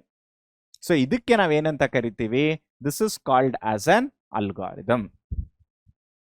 ಸೊ ಅದ್ರ ಜೊತೆಗೆ ಇನ್ನೊಂದು ಎಕ್ಸಾಂಪಲ್ ನೋಡಿ, ಇದು ಒಂದು ಮ್ಯಾಥಮೆಟಿಕಲ್ ಎಕ್ಸಾಂಪಲ್ ನಮಗೆ ಕೊಟ್ಟಿರೋದು. ಇನ್ನೊಂದು ನಾರ್ಮಲ್ ಎಕ್ಸಾಂಪಲ್. ಸೊ ನಾನ್ ಫಂಕ್ಷನಿಂಗ್ ಲೈಟ್ ಬಲ್ಬ್. ಸೊ ಅದಕ್ಕೆ ಒಂದು ಫ್ಲೋ ಚಾರ್ಟ್ ಇದೆ. ಸೊ ಅದು ನಮ್ಮ ನೆಕ್ಸ್ಟ್ ಸ್ಲೈಡ್ ಅಲ್ಲಿ ಇದೆ, ಅದನ್ನ ನಾವು ನೋಡಿ ಅರ್ಥ ಮಾಡ್ಕೊಳ್ಳೋಣ. ಸೊ ಇದರಿಂದ ನಮಗೆ ಅಲ್ಗಾರಿದಮ್ ಅಂದ್ರೆ ಏನು ಅಂತ ಅರ್ಥ ಆಗಿದೆ ಅಂತ ಅನ್ಕೊಂತೀನಿ. ಸೊ ಇದೇ ಬೇಸಿಕ್ ಎಕ್ಸಾಂಪಲ್, ಇದೊಂದು ಎಕ್ಸಾಂಪಲ್ ನಾವು ಅರ್ಥ ಮಾಡ್ಕೊಂಡ್ಬಿಟ್ರೆ ಫಂಡಮೆಂಟಲ್ ಆಫ್ ಅಲ್ಗಾರಿದಮ್ ನಮಗೆ ಈಸಿಯಾಗಿ ಗೊತ್ತಾಗುತ್ತೆ. ಸೊ ನೋಡಿ ಮಕ್ಕಳ, ಇದೆ flow chart of non functioning bulb. So ಏನಿದೆ, ಫಸ್ಟ್ ಏನ್ ಮಾಡಬೇಕು, ಸ್ಟಾರ್ಟ್ ಮಾಡ್ತೀವಿ. ಏನೇನ್ ಸ್ಟಾರ್ಟ್ ಮಾಡ್ತಾ ಇದೀವಿ, ಸೊಲ್ಯೂಷನ್ ಸ್ಟೆಪ್, ಅಲ್ಗಾರಿದಮ್ನ ಸ್ಟಾರ್ಟ್ ಮಾಡ್ತಾ ಇದೀವಿ. ನಾವೀಗ ಚೆಕ್ ಮಾಡಬೇಕು. ಸೊ ಒಂದು ಬಲ್ಬ್ ವರ್ಕ್ ಆಗ್ತಿದೆಯೋ ಇಲ್ವೋ ಅಂತ ಗೊತ್ತಾಗಕ್ಕಿಂತ ಮುಂಚೆ ಫಸ್ಟ್ ನಮ್ಮ ಮನ್ಸಲ್ಲಿ ಅಥವಾ ನಮ್ಮ ತಲೆಯಲ್ಲಿ ಒಂದು ಪ್ರಶ್ನೆ ಇರಬೇಕು, ವರ್ಕ್ ಆದ್ರೆ ಹೆಂಗ್ ವರ್ಕ್ ಆಗುತ್ತೆ, ಆಗ್ಲಿಲ್ಲ ಅಂದ್ರೆ ಏನಾಗುತ್ತೆ ಅಲ್ವಾ, ಅವೆರಡ್ರದ್ದು ಔಟ್ಕಮ್ ಬೇಕು. So is the bulb switched on or not. First of all ನಾನು ಪವರ್ ಸಪ್ಲೈ ಕೊಡ್ತಿದ್ದೀನೋ ಇಲ್ವೋ, ಎಸ್ ಅಂದ್ರೆ is it burnt out. Burnt out ಅಂದ್ರೆ ನಾನು ಸ್ವಿಚ್ ಆನ್ ಮಾಡಿದ್ರು ಅದು ಆನ್ ಆಗಿದೆಯೋ ಅಥವಾ ಬರ್ನ್ ಆಗಿದೆಯೋ. ಓಕೆ, ಸೊ ಫಸ್ಟ್ ಏನು, is the bulb switched on. Yes ಅಂದ್ರೆ ಅದೇ ಬೇರೆ ಪ್ರೊಸೀಜರ್. ಆಗ್ಲಿಲ್ಲ, ನಾನು ಸ್ವಿಚ್ ಆನ್ ಮಾಡಿಲ್ಲ, ನೋ ಅಂದ್ರೆ ಏನರ್ಥ, switch on. Next switch on continue ಆಗುತ್ತೆ. ಬಲ್ಬ್ ಆನ್ ಆಯ್ತಾ, ನಾನು ಆನ್ ಮಾಡಿದ್ಮೇಲೆ ನಾನು ಸ್ವಿಚ್ನ ಆನ್ ಮಾಡಿದೆ, ಬಲ್ಬ್ ಆನ್ ಆಯ್ತಾ, ಹೌದು. ಬಲ್ಬ್ ಆನ್ ಆದ್ರೆ ಸರಿ ಇದೆ, ಓಕೆ. ನಾನು ಬಲ್ಬ್ ಆನ್ ಮಾಡಿದೆ, ಅದು ಆನ್ ಆಗ್ಲಿಲ್ಲ, ನೋ. ಅವಾಗ ಏನ್ ಮಾಡ್ತೀವಿ, ನಿಜವಾಗ್ಲೂ ಬಲ್ಬ್ ಬರ್ನ್ ಆಗಿದೆಯೋ ಇಲ್ವೋ ಅದನ್ನ ಚೆಕ್ ಮಾಡಬೇಕು. ಹೌದು, ಬಲ್ಬ್ ಬರ್ನ್ ಆಗಿದೆ ಅಂದ್ರೆ ಏನರ್ಥ, ಬಲ್ಬ್ನ ರೀಪ್ಲೇಸ್ ಮಾಡು. ಇಸ್ ಇಟ್ ಬರ್ನ್ಟ್ ಔಟ್, ಇಲ್ಲ. So then what you have to do, call electrician. ಈಗ ನಾನು ಬಲ್ಬ್ನ ರೀಪ್ಲೇಸ್ ಮಾಡಬೇಕು, ಇದು ಒಂದು. ನಾನು ಸ್ವಿಚ್ ಆನ್ ಮಾಡಿದ್ದೀನಿ, ಬಲ್ಬ್ ಲೈಟ್ ಆನ್ ಆಗ್ಲಿಲ್ಲ ಅಂದ್ರೆ ಏನರ್ಥ, ಬಲ್ಬ್ದು ಪ್ರಾಬ್ಲಮ್. ನಾನು ಸ್ವಿಚ್ ಆನ್ ಮಾಡ್ತಾ ಇದ್ದೀನಿ, ಎಲೆಕ್ಟ್ರಿಸಿಟಿನೇ ಪಾಸ್ ಆಗ್ತಿಲ್ಲ ಅಂದ್ರೆ ಏನರ್ಥ, ಇದು ಮೇಜರ್ ಪ್ರಾಬ್ಲಮ್. ಅವಾಗ ಯಾರನ್ನ ಕರಿಬೇಕು, ಕಾಲ್ ದ ಎಲೆಕ್ಟ್ರಿಷಿಯನ್. ಸೊ ಈ ಎಲ್ಲಾ ಪ್ರೊಸೀಜರ್ ಕೊನೆಗೆ ಎಲ್ಲಿ ಬಂದ್ ಆಗ್ಬೇಕು, ಎಂಡ್ ಆಗ್ಬೇಕು, ಸ್ಟಾಪ್ ಅನ್ನೋದ್ರ ಕಡೆ ಬಂದ್ ಎಂಡ್ ಆಗ್ಬೇಕು. ಸೊ ಇದಕ್ಕೆ ನಾವೇನಂತ ಕರಿತೀವಿ, ಫ್ಲೋ ಚಾರ್ಟ್ ಅಂತ ಕರಿತೀವಿ. ನೋಡಿ ಮಕ್ಕಳ, ಇದರಲ್ಲಿ ಕಷ್ಟ ಅಥವಾ ಕಾಂಪ್ಲೆಕ್ಸ್ ಅನ್ನೋದು ಯಾವುದೂ ಇಲ್ಲ, ಎಲ್ಲ ಡಿಸಿಷನ್ ಮೇಕಿಂಗ್. ಸ್ಟಾರ್ಟ್ ಮಾಡ್ತೀವಿ, ಫಸ್ಟ್ ಏನ್ ಕ್ವಶನ್, ಬಲ್ಬ್ ಆನ್ ಆಗಿದೆಯೋ ಇಲ್ವೋ, ಇಲ್ಲ ಆನ್ ಆಗಿಲ್ಲ. ಫಸ್ಟ್ ಸ್ವಿಚ್ ಆನ್ ಮಾಡಿದೆಯೋ ಇಲ್ವೋ, ಸ್ವಿಚ್ ಆನ್ ಮಾಡು. ಓಕೆ, ಸ್ವಿಚ್ ಆನ್ ಮಾಡಿದ್ಮೇಲೆ ಬಲ್ಬ್ ಆನ್ ಆಯ್ತಾ, ಹೌದು ಬಲ್ಬ್ ಆನ್ ಆಯ್ತು. ಸೊ ನನ್ನ ಸೊಲ್ಯೂಷನ್ ಸಿಕ್ತೋ ಇಲ್ವೋ, ಹೌದು, this is done, yes done, stop. ಇಲ್ಲ ಆನ್ ಆಗ್ಲಿಲ್ಲ, ಬರ್ನ್ ಆಗಿದ್ಯಾ ಚೆಕ್ ಮಾಡು, ಹೌದು ಬರ್ನ್ ಆಗಿದೆ ಅಂತ ನಮ್ಗೆ ಗೊತ್ತಾದ್ರೆ ಏನ್ ಮಾಡ್ತೀವಿ, ಬಲ್ಬ್ನ ರೀಪ್ಲೇಸ್ ಮಾಡು. ಬಲ್ಬ್ ಏನ್ ಬರ್ನ್ ಆಗಿಲ್ಲ, ಬಟ್ ಆದ್ರೂ ಅದು ಆನ್ ಆಗ್ತಿಲ್ಲ ಅಂದ್ರೆ ಏನು, ಎಲೆಕ್ಟ್ರಿಷಿಯನ್ ನ ಕರಿ. ಸೊ ಇದು ಒಂದು ಬೇಸಿಕ್ ಯೂಸೇಜ್ ಅಥವಾ ಬೇಸಿಕ್ ರೆಪ್ರೆಸೆಂಟೇಷನ್ ಆಫ್ ಅಲ್ಗಾರಿದಮ್. ಒಂದ್ಸಲ ನೋಡ್ಕೊಳ್ಳಿ ಮಕ್ಕಳ, ಏನಾದ್ರೂ ಡೌಟ್ ಇದ್ರೆ ನನಗೆ ಕಮೆಂಟ್ ಸೆಕ್ಷನ್ ಅಲ್ಲಿ ತಿಳಿಸ್ಕೊಡಿ. Next, the flow chart for ಒಂದು ನಂಬರ್ ಕೊಟ್ಟಿರ್ತಾರೆ, ಆ ನಂಬರ್ನ ಆಡ್ ಮಾಡಿ ಅದ್ರದ್ದು ರಿಸಲ್ಟ್ ಪಡ್ಕೊಳ್ಳೋದು, ಇದು ಬೇಸಿಕ್.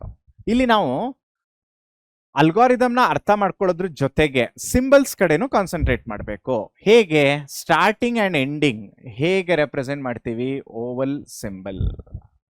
ಓಕೆ, ನೆಕ್ಸ್ಟ್ ಏನು? ಸ್ಟಾರ್ಟ್ ಆದ್ಮೇಲೆ ಒಂದು 2 ನಂಬರ್ನ ಆಡ್ ಮಾಡಬೇಕು ಅಂದ್ರೆ ಫಸ್ಟ್ ಆ 2 ನಂಬರ್ ಯಾವುದು ಅಂತ ಅರ್ಥ ಆಗ್ಬೇಕಲ್ವಾ? This is called as ಇನ್ಪುಟಿಂಗ್.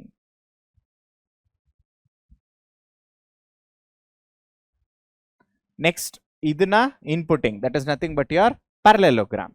ಆಮೇಲೆ ಏನಿರುತ್ತೆ? ರೆಕ್ಟ್ಯಾಂಗಲ್ ಇರುತ್ತೆ. ರೆಕ್ಟ್ಯಾಂಗಲ್ ಯೂಸ್ ಮಾಡ್ಕೊಂಡು ಏನ್ ಮಾಡ್ತಾ ಇದೀವಿ? ಪ್ರಾಸೆಸ್ ಮಾಡ್ತಾ ಇದ್ದೀವಿ. ಪ್ರಾಸೆಸ್ ಅಂದ್ರೆ ಏನು? ಒಂದು ಪರ್ಟಿಕ್ಯುಲರ್ ಆಪರೇಷನ್ ಮಾಡ್ತಾ ಇದ್ದೀವಿ. ಸೊ ಅದಾದ್ಮೇಲೆ ಏನ್ ಮಾಡ್ತಾ ಇದೀವಿ ನಾವು? ಔಟ್ಪುಟ್. ಸೊ ಔಟ್ಪುಟ್ ಹೇಗ್ ಮಾಡ್ತಾ ಇದೀವಿ? ಸೊ ಮತ್ತೆ ಪ್ಯಾರಲೆಲೋಗ್ರಾಮ್, ಇದು ಇನ್ಪುಟ್, ಇದು output, finally stop, end.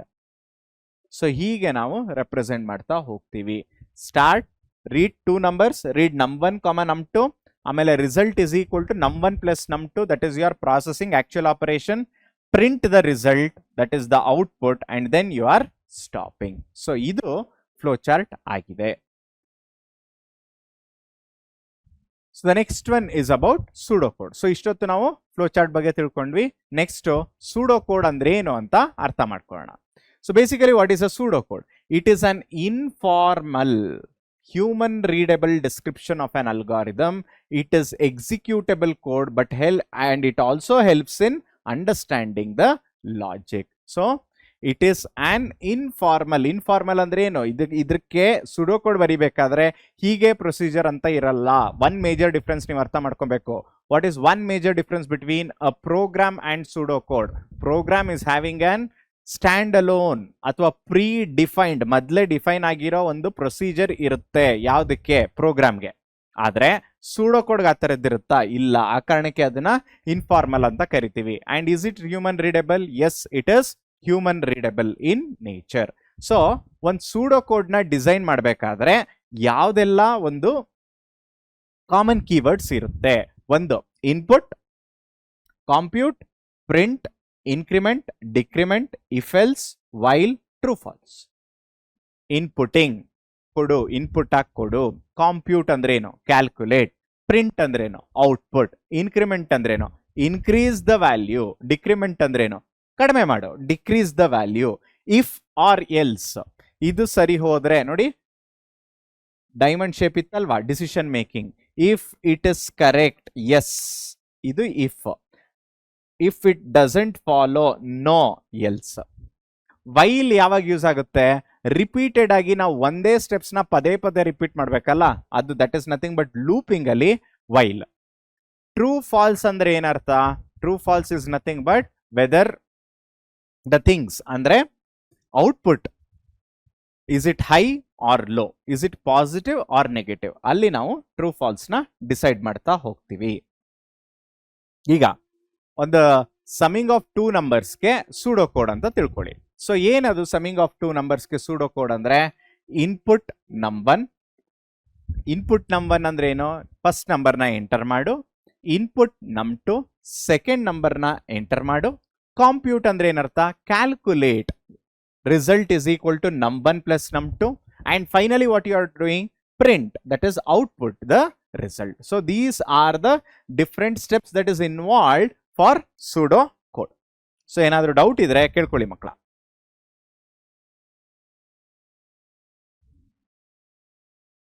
Next one, ಇನ್ನೊಂದು ಸೂಡೋ ಕೋಡ್ ನೋಡೋಣ. How do you calculate the perimeter of rectangle? So perimeter is different, area is different. So outer side, so inner side, this is called as an area. So outer side, so that is the external part. ಅದನ್ನ ನಾನು ಕಂಡುಹಿಡಿಬೇಕು. Perimeter of what? Rectangle. So first of all ನಾನು perimeter of a rectangle ಕಂಡುಹಿಡಿಯೋದಕ್ಕಿಂತ ಮುಂಚೆ what are the different parameters are naming convention of rectangle ಅಂತ ನಾನು ಕಂಡುಹಿಡ್ಕೊಬೇಕು. So rectangle ಅಲ್ಲಿ ಈ ಸೈಡ್ ನ ಏನಂತ ಕರಿತೀನಿ? ಲೆಂತ್ ಅಂತ ಕರಿತೀನಿ. ಸೊ ಇದನ್ನ ಏನಂತ ಕರಿತೀನಿ? ಬ್ರೆತ್ ಅಂತ ಕರಿತೀನಿ. ಹೌದೋ ಇಲ್ವೋ? ಸೊ ನಾನು ಪೆರಿಮೀಟರ್ ಕಂಡುಹಿಡಿಯೋದಕ್ಕಿಂತ ಮುಂಚೆ ಏನ್ ಕಂಡುಹಿಡಿಬೇಕು? ನಾನು ಏರಿಯಾನ ಕಂಡುಹಿಡಿಬೇಕು. So compute area. ಏರಿಯಾ ಹೇಗೆ ಪ್ರಿಂಟ್ ಮಾಡ್ತೀನಿ? ಏರಿಯಾ. ಯಾಕೆ ನಾನು ಏರಿಯಾನ ಕಂಡುಹಿಡಿಬೇಕು ಅಂದ್ರೆ ನನ್ನ ರಿಕ್ವೈರ್ಮೆಂಟ್ ಅಲ್ಲಿ ಇರೋದು ಏನು, you have to calculate area as well as the perimeter. So area is equal to length into breadth. So ಇದೇನಾದ್ರೂ 6 ಅಂತ ಇದ್ರೆ ಇದ್ರ ವ್ಯಾಲ್ಯೂ 3 ಅಂತ ಇದ್ರೆ what is the area? How do you calculate area? Length into breadth, 6 into 3. So area is equal to 18. That is print area. Next one, compute the perimeter. ಪೆರಿಮೀಟರ್ನ ಹೇಗೆ calculate ಮಾಡ್ತೀವಿ? Twice of length plus breath. So twice of length plus breadth ಇದು ಒಂದು stand alone formula ಅಥವಾ pre defined formula. ಇದನ್ನ calculate ಮಾಡ್ತೀವಿ ಅಂದ್ರೆ length ಎಷ್ಟು?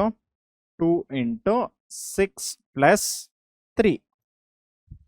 ಸೊ 6 ಪ್ಲಸ್ 3 ಎಷ್ಟು? 9. 9 2s are 18. So this is nothing but the perimeter. So finally ಏನ್ ಮಾಡ್ತೀವಿ? You are printing perimeter, you are printing the area. So this is what you call it as a pseudo code in order to find the area as well as the perimeter of rectangle. So ಇಷ್ಟೊತ್ತು ನಾವು pseudo code ನ ತಿಳ್ಕೊಂಡ್ವಿ. So ಇವಾಗ pseudo code ಇಂದ ಆಗೋ ಉಪಯೋಗಗಳೇನು?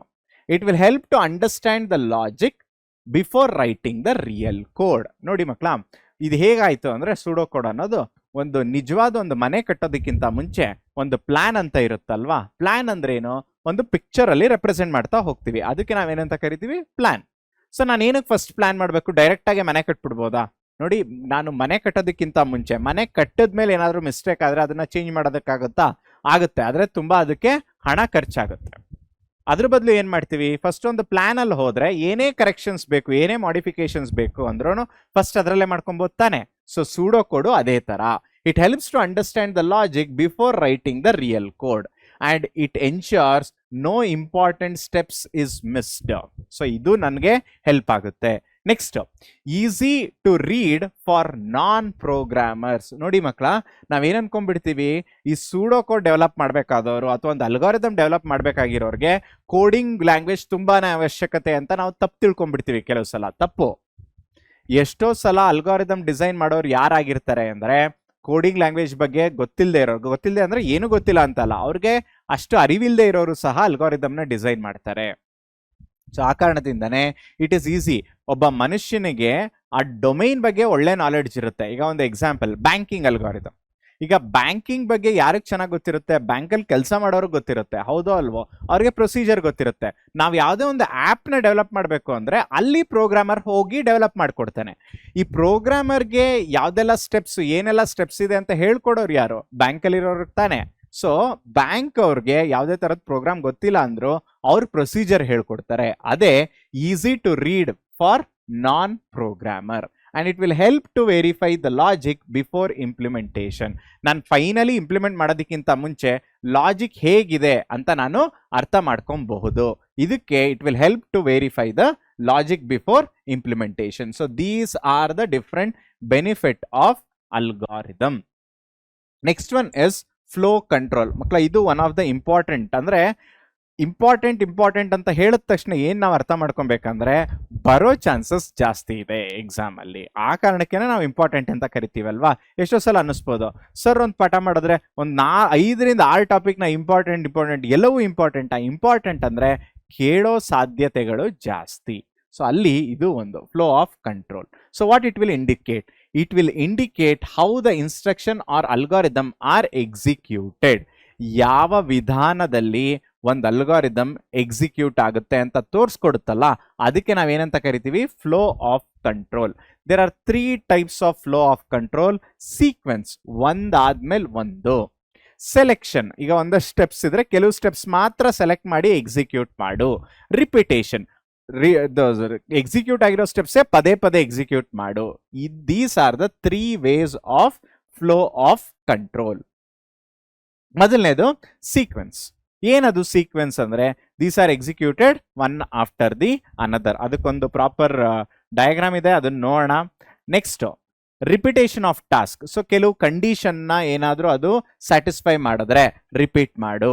ಅಥವಾ ನಾನೊಂದು ಲೂಪಲ್ಲಿ ಒಂದಷ್ಟು ವ್ಯಾಲ್ಯೂನ ಪದೇ ಎಕ್ಸಿಕ್ಯೂಟ್ ಮಾಡುವಂತ ಇನ್ಸ್ಟ್ರಕ್ಷನ್ ಕೊಟ್ಟರು ಸಹ ಅದು ರಿಪಿಟೇಷನ್ ಅಂಡರ್ ಅಲ್ಲೇ ಬರುತ್ತೆ. Next selection. ಸೆಲೆಕ್ಷನ್ ಅಂದ್ರೆ ಏನು? ಎಲ್ಲವೂ ಒಂದಾದ್ಮೇಲೆ ಒಂದು ಮಾಡೋ ಬದಲು ಕೆಲವು ಸ್ಟೆಪ್ಸ್ ಮಾತ್ರ ಐಡೆಂಟಿಫೈ ಮಾಡ್ತಾ ಹೋಗ್ತೀವಲ್ಲ, ಅದಕ್ಕೆ ನಾವೇನಂತ ಕರಿತೀವಿ, ಸೆಲೆಕ್ಷನ್ ಅಂತ ಕರಿತೀವಿ.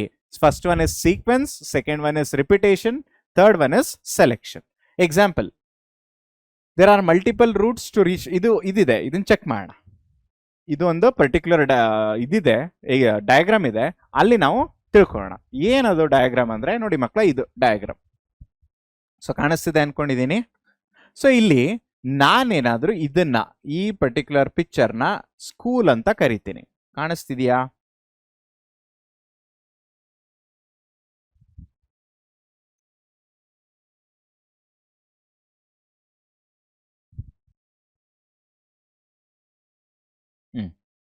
ಇದನ್ನ ಏನಂತ ಕರೆಯೋಣ? ಸ್ಕೂಲ್ ಅಂತ ಕರೆಯೋಣ.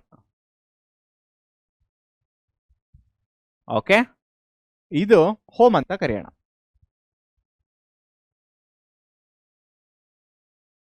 ಓಕೆ, ಒಬ್ಬ ಸ್ಟೂಡೆಂಟ್ ಮನೆ ಇದು, ಅದೇ ಸ್ಟೂಡೆಂಟ್ದು ಸ್ಕೂಲ್ ಇದು. ಸೊ ಏನ್ ಮಾಡ್ತಾನೆ ಸ್ಟೂಡೆಂಟ್ ಆದವರು, ಬೆಳಿಗ್ಗೆ ಹೊರಡ್ಬೇಕಾದ್ರೆ ಏನ್ ಅನ್ಕೊಂತಾರೆ, ಈ ಯಾವ ರೂಟ್ನ ನಾನು ಫಾಲೋ ಮಾಡಬೇಕು.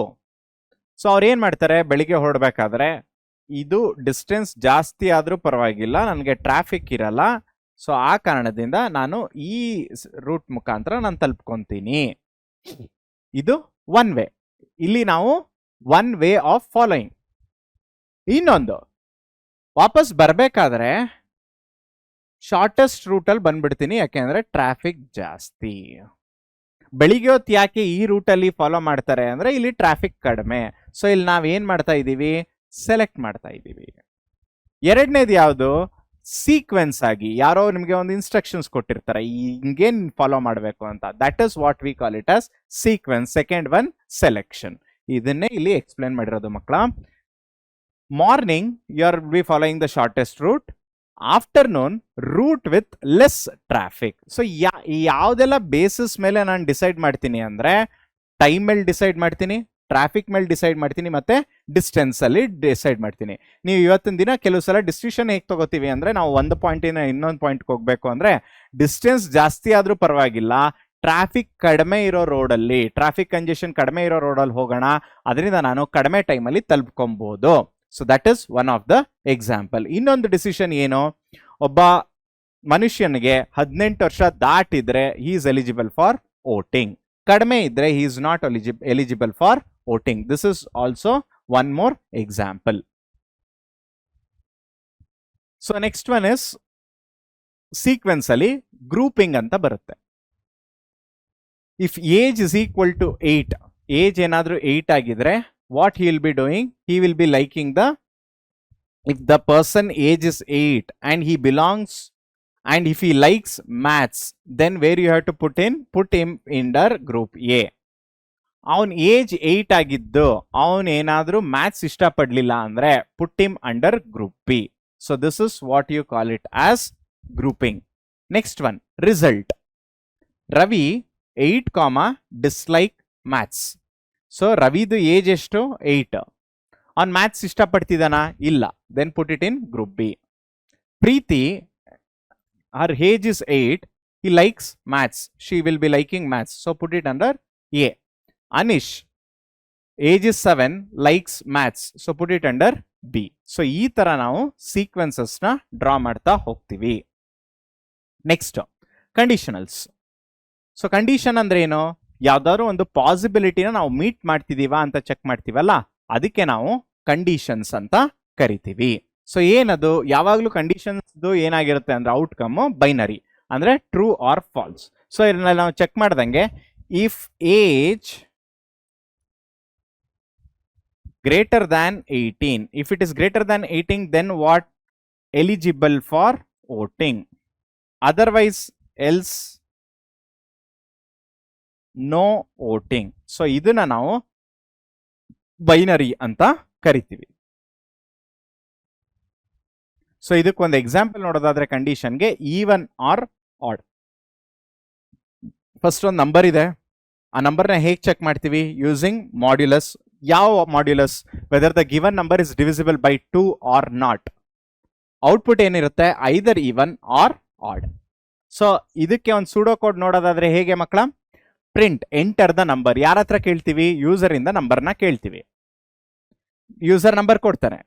ಈ ಕೊಟ್ಟಿರೋ ನಂಬರ್ ಏನಾದ್ರು ಡಿವಿಸಿಬಲ್ ಬೈ 2, ನಾನು ಆ ನಂಬರ್ನ 2 ಇಂದ ಡಿವೈಡ್ ಮಾಡಿದ್ರೆ ನಂಗೆ ಏನಾದ್ರು ರಿಮೈಂಡರ್ 0 ಅಂತ ಬಂದ್ರೆ print it as number is even, otherwise number is odd. So this is nothing but the pseudo code.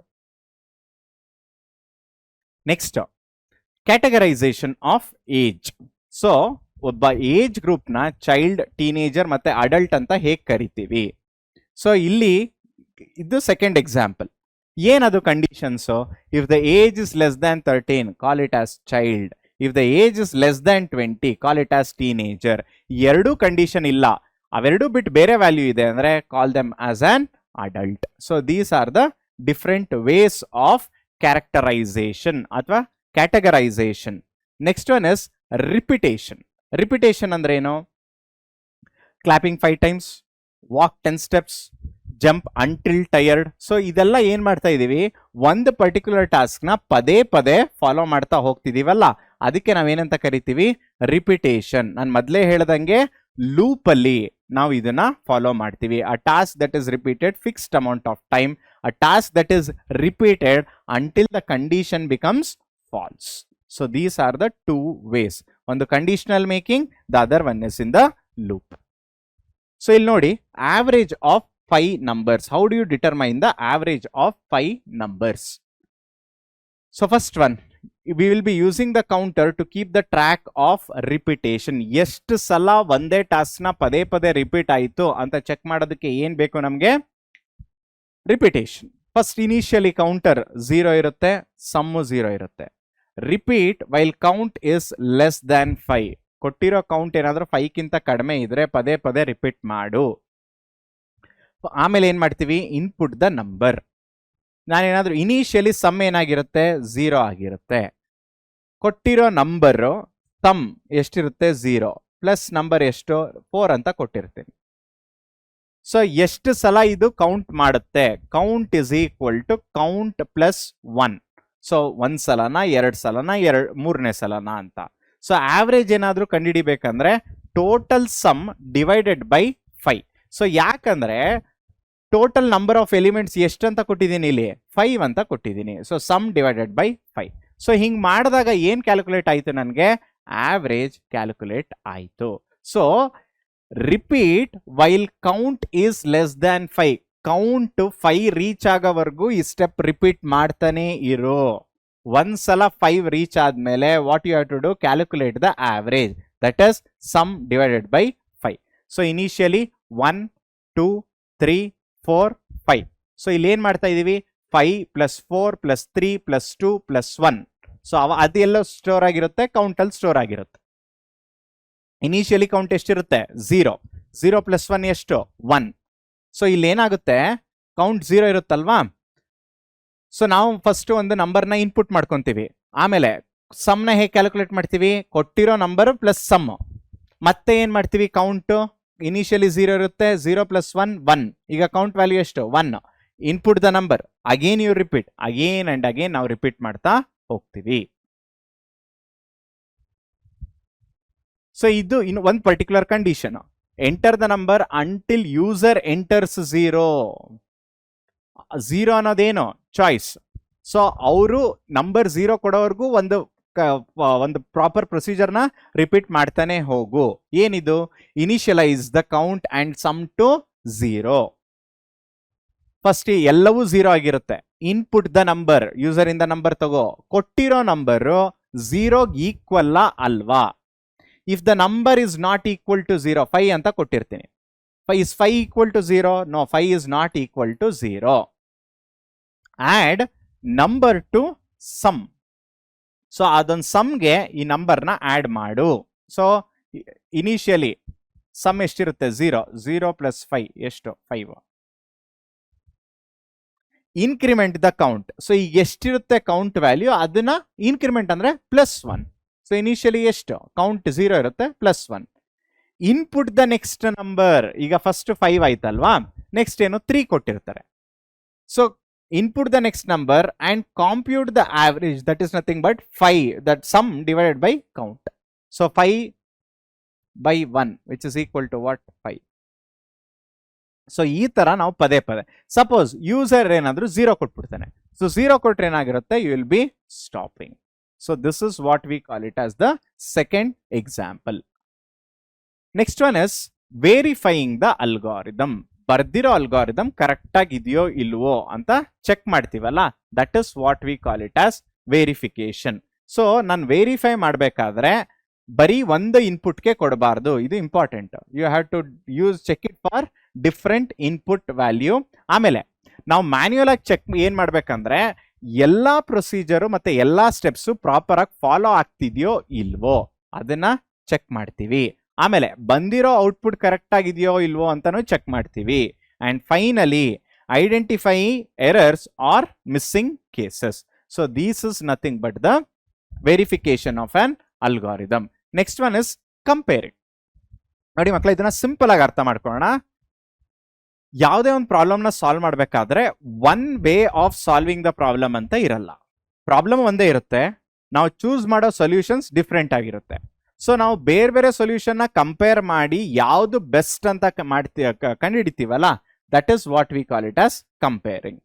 So checking the prime number. So prime ನಂಬರ್ನ ಚೆಕ್ ಮಾಡ್ಬೇಕಾದ್ರೆ ಯಾವುದೆಲ್ಲ ವೇ ಇರುತ್ತೆ.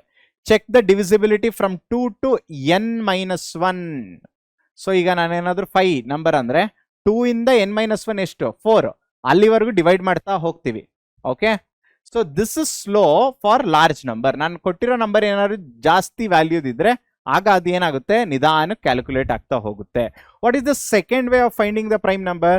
Checkup to n divided by 2. So faster than i. So ಕೊಟ್ಟಿರೋ number 2 ಇಂದ divide ಆಗ್ತಾ ಹೋಗುತ್ತಾ? So that is the second way. ಮೂರನೇದು ಯಾವುದು? Check up to square root of n which is more faster. So ಕೊಟ್ಟಿರೋ ನಂಬರ್ದು ಸ್ಕ್ವೇರ್ ರೂಟ್ ಕಂಡಿಡ್ತಾ ಹೋಗುತ್ತೆ. So using pre stored prime list. ಏನಿದು ಪ್ರೈಮ್ ಲಿಸ್ಟ್ ಅಂದ್ರೆ ಇದು ಈಸಿಯೆಸ್ಟ್ ಮೆಥಡ್. ಏನದು ಅಂದ್ರೆ ಫಸ್ಟೇ ನಾನು ಒಂದು ಪ್ರೈಮ್ ನಂಬರ್ಸ್ನ ಲಿಸ್ಟ್ ಮಾಡಿ ಇಟ್ಕೊಂಡ್ಬಿಡ್ತೀನಿ 1000 ವರೆಗೆ. ಸೊ 1000 ಒಳಗಡೆ ನೀವು ಏನೇ ನಂಬರ್ ಕೊಟ್ರು ನಾನು ಕಂಪೇರ್ ಮಾಡ್ತಾ ಹೋಗ್ತೀನಿ. ಲಿಸ್ಟಲ್ಲಿ ಇದ್ರೆ ಪ್ರೈಮ್ ಅಂತ ಡಿಸ್ಪ್ಲೇ ಮಾಡು, ಇಲ್ವಾ ಡಿಸ್ಪ್ಲೇ ಮಾಡಬೇಡ. ಸೊ ಇದರಿಂದ ಇನ್ನೂ ಫಾಸ್ಟ್ ಕಾಂಪ್ಯೂಟೇಷನ್ ಆಗುತ್ತೆ. ಸೊ ಈ 3-4 ಸೊಲ್ಯೂಷನ್ ಏನಿದೆ ಇದರಲ್ಲಿ ಯಾವುದು ಸರಿ ತಪ್ಪು ಅಂತ ನಾನು ಹೇಳೋದಕ್ಕಾಗಲ್ಲ. ಆಯಾ ಸಿಚುಯೇಷನ್ಗೆ ನಾನು ಡಿಸೈಡ್ ಮಾಡ್ತಾ ಹೋಗ್ತೀನಿ. ಇಲ್ಲಿ ನೋಡಿ, ಪ್ರತಿಯೊಂದಕ್ಕೂ ಸಿಚುಯೇಷನ್ ಬರ್ದಿದ್ದೀವಿ. Slow for large competition, faster than I, much faster, very much faster. According to the situation you will be choosing. So next one is efficiency matrix. So ಒಂದು ಅಲ್ಗಾರಿದಮ್ನ ಎಷ್ಟು ಎಫಿಷಿಯಂಟ್ ಅಂತ ಹೇಗೆ ನಾವು ಅರ್ಥ ಮಾಡ್ಕೋತೀವಿ. One is the space complexity, ಇನ್ನೊಂದು time complexity. ಈ ಎರಡು ಕಾಂಪೋನೆಂಟ್ ಅಡ್ವಾನ್ಸ್ ಪ್ರೋಗ್ರಾಮಿಂಗ್ ಅಲ್ಲಿ ನೀವು ನೆಕ್ಸ್ಟ್ ನಿಮ್ಮ ಡಿಗ್ರಿಲಿ ಓದ್ತಾ ಹೋಗ್ತಿರಲ್ಲ, ಅಲ್ಲಿ ಇದು ಬಂದೇ ಬರುತ್ತೆ. ಇಲ್ಲಿ ನಾವು ಸಿಂಪಲ್ ಆಗಿ ಅರ್ಥ ಮಾಡ್ಕೊಳ್ಳೋಣ. First one is time complexity. ನಾನು ಡಿಸೈನ್ ಮಾಡೋ ಅಲ್ಗಾರಿದಮ್ ಎಷ್ಟು ಕಡಿಮೆ ಟೈಮಲ್ಲಿ ಅದು ಎಕ್ಸಿಕ್ಯೂಟ್ ಆಗುತ್ತೆ, that is time complexity. Space complexity ಅಂದ್ರೇನು?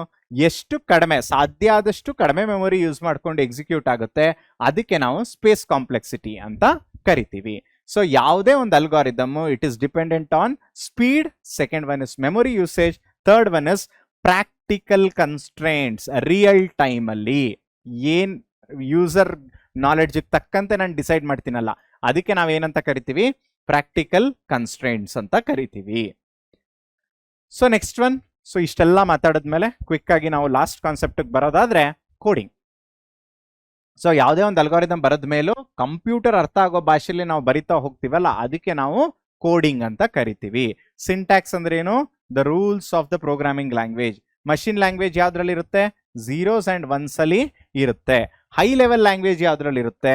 ಒಬ್ಬ ಹ್ಯೂಮನ್ ಬೀಯಿಂಗ್ ಅರ್ಥ ಮಾಡ್ಕೊಳ್ಳೋ ಭಾಷೆಯಲ್ಲಿ ಇರುತ್ತಲ್ಲ, that is what you call it as high level language. ಕೇಳ್ತಾರೆ, what is a source code? A source code is written in an high level language. ಅಂದ್ರೆ human beings ಅರ್ಥ ಮಾಡ್ಕೊಳ್ಳೋ ಭಾಷೆಯಲ್ಲಿ ಏನಿರುತ್ತೆ? ಸೋರ್ಸ್ ಕೋಡ್ ಇರುತ್ತೆ. So and it must be translated to machine code.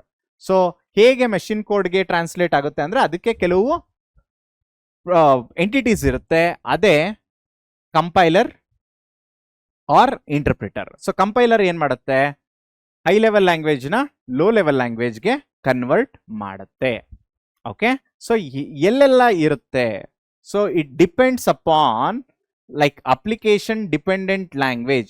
On what it is dependent on? ನಾನು ಯಾವ್ದಾದ್ರು ಒಂದು ಅಪ್ಲಿಕೇಶನ್ನ ಡೆವಲಪ್ ಮಾಡಬೇಕು ಅಂದರೆ ಒಂದು ಆಪರೇಟಿಂಗ್ ಸಿಸ್ಟಮ್ ರಿಲೇಟೆಡ್ ಆಗಿ ನಾನು ಡೆವಲಪ್ ಮಾಡಬೇಕು, ಅಥವಾ ನಾನು ಯೂಸ್ ಮಾಡ್ತಾ ಇರೋ ಅಥವಾ ಡೆವಲಪ್ ಮಾಡ್ತಿರೋ ಅಪ್ಲಿಕೇಶನ್ನು ಎಲ್ಲಿ ಬಳಕೆ ಆಗುತ್ತೆ ಅಂದರೆ ಸೆಲ್ ಫೋನಲ್ಲಿ ಬಳಕೆ ಆಗುತ್ತಾ, ಕಂಪ್ಯೂಟರಲ್ಲಿ ಬಳಕೆ ಆಗುತ್ತಾ ಅಂತ ಚೆಕ್ ಮಾಡ್ತೀವಿ ಅಲ್ವಾ. That is the second thing. Third one, embedded system. Embedded system ಅಂದ್ರೆ ಏನು? ನಾನು ಪದೇ ಪದೇ ನನ್ನ ಕೋಡ್ನ ಚೇಂಜ್ ಮಾಡೋದಕ್ಕಾಗಲ್ಲ. ಒಂದ್ಸಲ ಬರದ್ಮೇಲೆ ಅದು ಫಾರ್ ಎವರ್ ಅಲ್ಲೇ ಸ್ಟೋರ್ ಆಗಿರುತ್ತೆ. ಅದಕ್ಕೆ ನಾನು ಏನಂತ ಕರಿತೀನಿ? Embedded system. So these are the different ways of choices. Compiler ಅಂದ್ರೆ ಏನು? ಸೋರ್ಸ್ ಕೋಡ್ ಅಂದ್ರೆ ಹ್ಯೂಮನ್ ಅಂಡರ್ಸ್ಟ್ಯಾಂಡಬಲ್ ಲ್ಯಾಂಗ್ವೇಜ್ ನ ಕಂಪ್ಯೂಟರ್ ಅಂಡರ್ಸ್ಟ್ಯಾಂಡಿಂಗ್ ಝೀರೋಸ್ ಅಂಡ್ ಒನ್ಸ್ಗೆ ಕನ್ವರ್ಟ್ ಮಾಡೋದಕ್ಕೆ ಉಪಯೋಗಿಸ್ತೀವಲ್ಲ, ಅದಕ್ಕೆ ನಾವು ಕಂಪೈಲರ್ ಅಂತ ಕರಿತೀವಿ. Next one is decomposition. ಹೆಚ್ಚಿಗೆ ಇಲ್ಲ ಇದರಲ್ಲಿ. ಡಿಕಂಪೋಸಿಷನ್ ನ ಕ್ವಿಕ್ ಆಗಿ ಅರ್ಥ ಮಾಡ್ಕೊಳ್ಳೋಣ. ಒಂದು ಕಾಂಪ್ಲೆಕ್ಸ್ ಆಗಿರೋ ಪ್ರಾಬ್ಲಮ್ ನ ಸಿಂಪಲ್ ಆಗಿ ನಾವು ಡಿವೈಡ್ ಮಾಡ್ತಾ ಹೋಗ್ತೀವಲ್ಲ ಸಬ್ ಪ್ರಾಬ್ಲಮ್ಸ್ ಆಗಿ, ಅದಕ್ಕೆ ನಾವು ಏನಂತ ಕರಿತೀವಿ? ಡಿಕಂಪೋಸಿಷನ್ ಅಂತ ಕರಿತೀವಿ. ಡಿಕಂಪೋಸಿಷನ್ ಏನಕ್ಕೆ ಬೇಕು? ಒಂದು ಕಾಂಪ್ಲೆಕ್ಸ್ ಆಗಿರೋ ಟಾಸ್ಕ್ನ ಅಥವಾ ಪ್ರಾಬ್ಲಮ್ನ ಈಸಿಯಾಗಿ ಅರ್ಥ ಮಾಡ್ಕೊಳ್ಳೋದಕ್ಕೆ ನಮಗೆ ಡಿಕಂಪೋಸಿಷನ್ ಬೇಕು. ಪ್ರತಿಯೊಂದು ಪಾರ್ಟ್ನ ಇಂಡಿಪೆಂಡೆಂಟ್ ಆಗಿ ಹ್ಯಾಂಡಲ್ ಮಾಡೋದಕ್ಕೆ ಡಿಕಂಪೋಸಿಷನ್ ಬೇಕು. ಬೇರೆ ಬೇರೆ ಟೀಮು ಅದದೇ ಸಬ್ ಪ್ರಾಬ್ಲಮ್ ಅಲ್ಲಿ ವರ್ಕ್ ಮಾಡೋದಕ್ಕೆ, ಅಂದ್ರೆ ನಾನು ಡಿವೈಡ್ ಮಾಡಿಬಿಟ್ರೆ ಪ್ರಾಬ್ಲಮ್ನ ಸಬ್ ಪ್ರಾಬ್ಲಮ್ ಆಗಿ ಒಂದೊಂದು ಟೀಮ್ ಅಥವಾ ಒಬ್ಬೊಬ್ಬ ಪರ್ಸನ್ ನಾನು ಅಸೈನ್ ಮಾಡೋದಕ್ಕೆ ಹೆಲ್ಪ್ ಆಗುತ್ತೆ. ಮಾಡ್ಯುಲಾರಿಟಿ ಅಂದ್ರೆ ಏನು? The process of dividing into sub module or individual modules is called as modularity. So ಎಷ್ಟೋ ಸಲ ಏನ್ ಮಾಡ್ತೀವಿ, ಒಂದು ಎಕ್ಸಾಂಪಲ್ ತಗೊಳ್ಳೋದಾದ್ರೆ ಒಂದು ಬ್ಯಾಂಕಿಂಗ್ ಅಪ್ಲಿಕೇಶನ್. ಈಗ ನಾನು ಬ್ಯಾಂಕಿಂಗ್ ಅಪ್ಲಿಕೇಶನ್ ಏನಾದರೂ ಡೆವಲಪ್ ಮಾಡಬೇಕು ಅಂದ್ರೆ ಏನೆಲ್ಲ ಪಾರ್ಟ್ಸ್ ಇರುತ್ತೆ? ಫಸ್ಟ್ ಬ್ಯಾಂಕಿಂಗ್ ಡೇಟಾ ಬೇಕು. ಅದಕ್ಕೆ ಏನ್ ಬೇಕು? ಡೇಟಾಬೇಸ್. ಸೊ ಡೇಟಾಬೇಸ್ನ ಡೆವಲಪ್ ಮಾಡಿ ಮೇಂಟೈನ್ ಮಾಡೋದಕ್ಕೆ ಒಂದು ಟೀಮ್. ಎರಡನೇದು ಇಂಟರ್ಫೇಸ್. ಸೊ ನಮಗೆ ಡಿಸ್ಪ್ಲೇ ಆಗುತ್ತಲ್ವಾ ಸ್ಕ್ರೀನ್, ಅದ್ರ ಜೊತೆ ನಾನು ಯೂಸರ್ ಅದನ್ನು ಇಂಟ್ರಾಕ್ಟ್ ಮಾಡ್ಬೇಕಲ್ವಾ, ಅದಕ್ಕೆ ನನಗೆ ಯೂಸರ್ ಇಂಟರ್ಫೇಸ್ ಬೇಕು. ಯೂಸರ್ ಇಂಟರ್ಫೇಸ್ ಮತ್ತೆ ಡೇಟಾಬೇಸ್ ಮಧ್ಯದಲ್ಲಿ ಕನೆಕ್ಷನ್ ಎಸ್ಟಾಬ್ಲಿಷ್ ಮಾಡೋದಕ್ಕೆ ಇಂಟರ್ಮೀಡಿಯೇಟ್ ಪಾರ್ಟ್ ಆಗಿ ನನಗೆ ಇನ್ನೊಂದು ಟೀಮ್ ಬೇಕು. ಇವೆಲ್ಲವೂ ಡಿಸ್ಟೆಂಟ್ ಪ್ಲೇಸ್ ಅಲ್ಲಿ ಕಮ್ಯುನಿಕೇಟ್ ಆಗಬೇಕು ಅಂದ್ರೆ ಈ ಮುಖ್ಯವಾಗಿ ಏನ್ ಬೇಕು? ನೆಟ್ವರ್ಕ್ ಬೇಕು. ಅದಕ್ಕೊಂದು ಟೀಮ್ ಬೇಕು. ಸೊ ಈ ತರ ಒಂದು ಕಾಂಪ್ಲೆಕ್ಸ್ ಪ್ರಾಬ್ಲಮ್ ನ ಡಿವೈಡ್ ಮಾಡ್ತಾ ಹೋಗ್ತೀವಿ. This is what one of the real time example. Break the problem into sub problems, solve each sub problem and then test each part, integrate the solution. ಈಗ ನೋಡಿ ಮಕ್ಕಳ, ಇದನ್ನ ಒಂದು ಪ್ರಾಬ್ಲಮ್ ಅಂತ ತಿಳ್ಕೊಳ್ಳಿ. So divide it into sub problem. Small problems ಆಗಿ divide ಮಾಡ್ಕೊಳ್ಳಿ. So ಈ ಪ್ರತಿ ಪ್ರಾಬ್ಲಮ್ಗೂ ಏನ್ ಕೊಡ್ತಾ ಹೋಗಿ? ಸೊಲ್ಯೂಷನ್ ಕೊಡ್ತಾ ಹೋಗಿ. ನನಗೆ ಇಂಡಿವಿಜುವಲ್ ಆಗಿ ಸೊಲ್ಯೂಷನ್ ಏನೋ ಬಂದಿದೆ ಅಲ್ವಾ, ನನಗೆ ಇಂಡಿವಿಜುವಲ್ ಆಗಿ ಬಂದಿರೋ ಸೊಲ್ಯೂಷನ್ ಹಾಗೆ ಕೊಡೋದಕ್ಕಾಗಲ್ಲ. ಯಾಕೆ ಅಂದ್ರೆ ಇಂಟಿಗ್ರೇಟ್ ಮಾಡ್ಕೊಡ್ಬೇಕು. ನನಗೆ ಕೊಟ್ಟಿರೋ ಪ್ರಾಬ್ಲಮ್ ಯಾವುದು? ತುಂಬಾ ಬಿಗ್. ಸೊ ಆ ಕಾರಣಕ್ಕೆ integrate again the solution. These are the different steps that is involved in decomposition. So ಇದಾಗಿತ್ತು ನಮ್ಮ ಈ chapter summary. Algorithms is nothing but step by step procedure with definite starting and ending. ಅದು unique ಆಗಿರಬೇಕು, precise ಆಗಿರಬೇಕು, ಮತ್ತೆ finite ಆಗಿರಬೇಕು. Flow of control ಅಂದ್ರೆ 3 ತರ ಇದೆ: sequence, selection as well as repetition. So ನಾನು ಒಂದು ಅಲ್ಗಾರಿದಮ್ನ ವೆರಿಫೈ ಅಥವಾ ಟೆಸ್ಟ್ ಮಾಡೋದ್ರಿಂದ ಏನಾಗಿರುತ್ತೆ? ಕರೆಕ್ಟ್ನೆಸ್ ಅಥವಾ ಅಕ್ಯುರಸಿ ಜಾಸ್ತಿ ಆಗ್ತಾ ಹೋಗುತ್ತೆ. Algorithms, how do you compare the algorithm ಅಂದ್ರೆ ಟೈಮ್ ಕಾಂಪ್ಲೆಕ್ಸಿಟಿ ಮತ್ತೆ ಸ್ಪೇಸ್ ಕಾಂಪ್ಲೆಕ್ಸಿಟಿ. ಆಮೇಲೆ ಕೋಡಿಂಗ್ ಅಂದ್ರೆ ಏನು? ಕೊಟ್ಟಿರೋ ಅಲ್ಗಾರಿದಮ್ನ ಪ್ರೋಗ್ರಾಮ್ ಆಗಿ ಕನ್ವರ್ಟ್ ಮಾಡೋದಕ್ಕೆ using high level language is called as coding. Decomposition ಅಂದ್ರೆ ಏನು? ಕಾಂಪ್ಲೆಕ್ಸ್ ಪ್ರಾಬ್ಲಮ್ನ ಮ್ಯಾನೇಜಬಲ್ ಪಾರ್ಟ್ಸ್ ಅಥವಾ ಡಿಫ್ರೆಂಟ್ ಪಾರ್ಟ್ಸ್ ಆಗಿ ಡಿವೈಡ್ ಮಾಡ್ತಾ ಹೋಗ್ತೀವಲ್ಲ, ದಟ್ ಇಸ್ ಮಾಡ್ಯೂಲ್ಸ್ ಆಗಿ, ಅದಕ್ಕೆ ಏನಂತ ಕರಿತೀವಿ? ಡಿಕಂಪೋಸಿಷನ್ ಅಂತ ಕರಿತೀವಿ. ಇದಾಗಿತ್ತು ಮಕ್ಕಳ ನಮ್ಮ ಇವತ್ತಿನ ಕ್ಲಾಸ್. ನೆಕ್ಸ್ಟ್ ಕ್ವಿಕ್ ಆಗಿ ಕ್ವಶನ್ ಅಂಡ್ ಆನ್ಸರ್ಸ್ ಚೆಕ್ ಮಾಡಿಬಿಟ್ಟು ಕನ್ಕ್ಲೂಡ್ ಮಾಡೋಣ. What is the first step in problem solving as per the text book? ನೋಡಿ ಹೆಂಗೆ ಕೇಳ್ತಾರೆ ಕ್ವಶನ್ಸ್ನ. So testing the solution, coding the algorithm, analysing the problem, debugging the problem. So what is the right answer? The right answer is analysing the problem. What does the term computerization mean?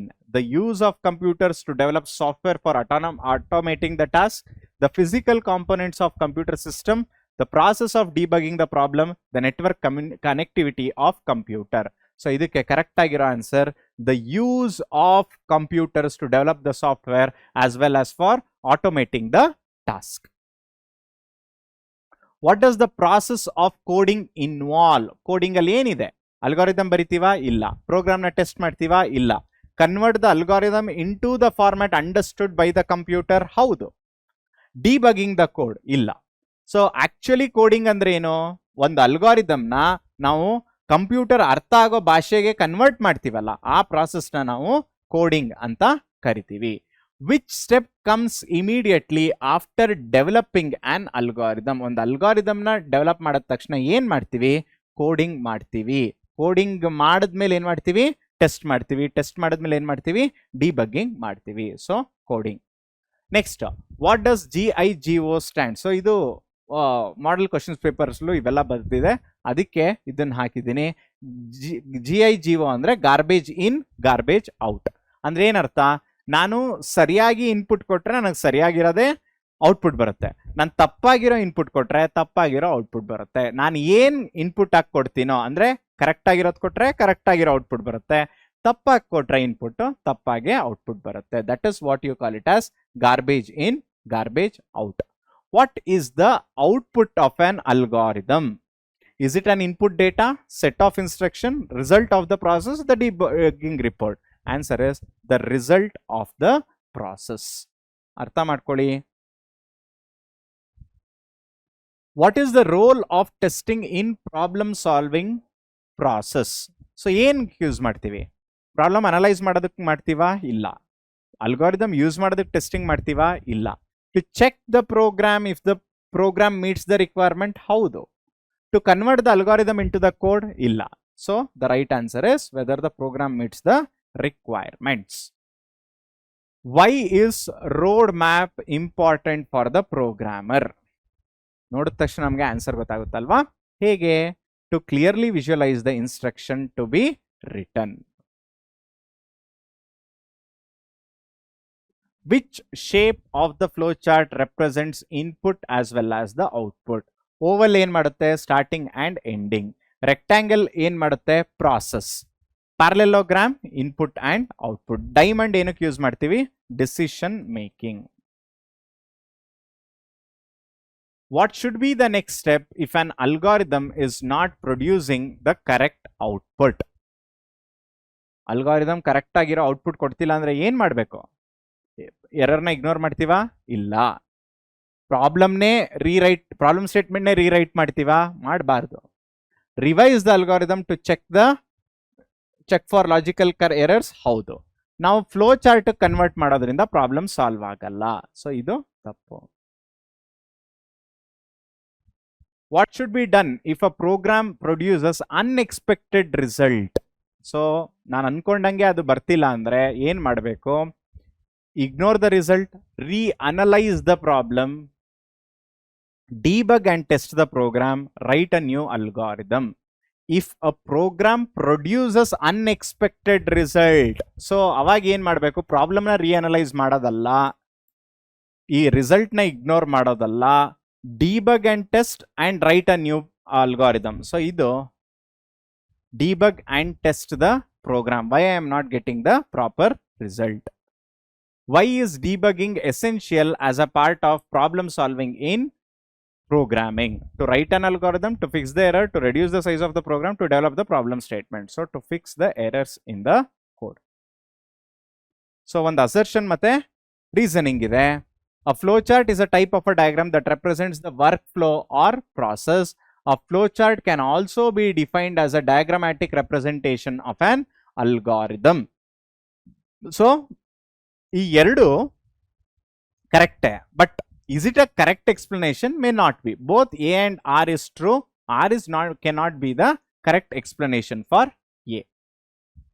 The if-then flowchart statement is a two-way system that executes two blocks of statement. Yes. If the condition inside the block is true, the program executes all the statements within that if block. So, this is correct. The if-then flowchart is a two-way system that executes two blocks of statement. ನೋಡಿ, if then 2 block of statement execute ಮಾಡಲ್ಲ, ಒಂದು block ಮಾತ್ರ. True ಇದ್ರೆ ಒಂಥರ ಹೋಗುತ್ತೆ, falls ಇದ್ರೆ ಇನ್ನೊಂಥರ ಹೋಗುತ್ತೆ. If condition inside the if block is true, the program executes all the statements. So ಇದರ ಅರ್ಥ ಏನು? both A and R are true. ಇಲ್ಲ, A is true, R is false, ಅದು ಅಲ್ಲ. ಸೊ ಇಲ್ಲಿ ಬರೋದು ಏನು? Basically this particular statement, that is assertion, is true, whereas the reasoning is false. So this is the one. A program written in a machine language is called as source code. We need to translate the source code into the object code using a compiler or interpreter. So program written in a machine language, is it called as a source code? So that is not a source code. So A is false, whereas R is true. So ಅದಲ್ಲದೆ ಕೆಲವು ನಿಮಗೆ 2 marks question ಇಲ್ಲಿ mention ಮಾಡಿದ್ದೀನಿ ಮಕ್ಕಳ. ಇದನ್ನೆಲ್ಲ ನೋಡ್ಕೊಂಡು ಏನಾದರೂ doubt ಇದ್ರೆ ನನಗೆ ಕಮೆಂಟ್ ಸೆಕ್ಷನ್ ಅಲ್ಲಿ ತಿಳಿಸ್ಕೊಡಿ. ನಾನು ಯಾವುದಾದ್ರೂ ಒಂದು ಪರ್ಟಿಕ್ಯುಲರ್ ಕ್ವಶನ್ನ ನಾನು ವಿತ್ ಸೊಲ್ಯೂಷನ್ ನಿಮ್ಗೆ ಎಕ್ಸ್ಪ್ಲೇನ್ ಮಾಡ್ಕೊಳ್ಬೇಕು ಅಂದರೆ ಆ ಕ್ವಶನ್ನ ಮೆನ್ಷನ್ ಮಾಡಿರಿ, ಸೊ ದಟ್ ನಾನು ನೆಕ್ಸ್ಟ್ ಕ್ಲಾಸಲ್ಲಿ ಅದನ್ನು ಎಕ್ಸ್ಪ್ಲೇನ್ ಮಾಡ್ಕೊಡ್ತೀನಿ. ಸಿಮಿಲರ್ಲಿ ಇದು ನಿಮ್ಮ 3 marks ಕ್ವಶನ್ಸ್ ಆಗಿರುತ್ತೆ. So totally exam point of view ಇಂದ 15 marks ಬರೋದ್ರಿಂದ 2, 3, 5 3 ಸೆಟ್ ಆಫ್ ಕ್ವಶನ್ಸ್ ಇಲ್ಲಿ important. So this is important, that is your 5 marks question. ಒಂದ್ಸಲ ನೋಡ್ಕೊಳ್ಳಿ, ಏನಾದರೂ ಡೌಟ್ ಇದ್ರೆ ನನಗೆ ತಿಳಿಸ್ಕೊಡಿ. ಸೊ ಇದನ್ನ ಹೇಳ್ತಾ ಇವತ್ತಿನ ಕ್ಲಾಸ್ನ ಕನ್ಕ್ಲೂಡ್ ಮಾಡೋಣ ಮಕ್ಕಳ. ಇಲ್ಲೊಂದಷ್ಟು 5 marks ಕ್ವಶನ್ಸು ಸಹ ಮೆನ್ಷನ್ ಮಾಡಿದ್ದೀನಿ, ನೀಟಾಗಿ ನೋಡ್ಕೊಳ್ಳಿ. ಯಾವುದಾದ್ರೂ ಡೌಟ್ ಇದ್ರೆ ನಾನು ಪದೇ ಪದೇ ಹೇಳ್ತಾ ಇದ್ದೀನಿ, ಯಾಕೆಂದರೆ 15 marks ಬರುತ್ತೆ. So large amount. ಇದೊಂದು ಚಾಪ್ಟರ್ನ ನೀವು ಓದ್ಕೊಂಡ್ರೆ ಸಾಕು, ನಿಮಗೆ ಪಾಸಿಂಗ್ ಅಲ್ಲ, ಸ್ಕೋರಿಂಗು ಸಹ ಇದು ಹೆಲ್ಪ್ ಆಗ್ತಾ ಹೋಗುತ್ತೆ. ಸೊ ಇದನ್ನ ಹೇಳ್ತಾ ಇವತ್ತಿನ ಕ್ಲಾಸ್ನ ಮುಗಿಸೋಣ ಮಕ್ಕಳ. ಐ ಹೋಪ್ ಇವತ್ತು ನಿಮ್ಗೆ ಹೇಳ್ಕೊಟ್ಟಿರೋ ಟಾಪಿಕ್ಸ್ ಎಲ್ಲ ನಿಮ್ಗೆ ಅರ್ಥ ಆಗಿದೆ ಅನ್ಕೋತೀನಿ. ನನ್ನಿಂದ ಏನಾದರೂ ಮಿಸ್ಟೇಕ್ಸ್ ಆಗಿದ್ರೆ ಅಥವಾ ಏನಾದ್ರು ಕರೆಕ್ಟ್ ಮಾಡ್ಕೊಬೇಕು ಅಂದರೆ ದಯವಿಟ್ಟು ಕಮೆಂಟ್ ಸೆಕ್ಷನಲ್ಲಿ ತಿಳಿಸ್ಕೊಡಿ. ನಿಮ್ಮ ಫೀಡ್ಬ್ಯಾಕ್ ತುಂಬಾ ಇಂಪಾರ್ಟೆಂಟ್. ಇದನ್ನು ಹೇಳ್ತಾ ಈ ಕ್ಲಾಸ್ನ ಮುಗಿಸೋಣ. ನೆಕ್ಸ್ಟ್ ಕ್ಲಾಸಲ್ಲಿ ಮತ್ತೆ ಸಿಗೋಣ. Thank you.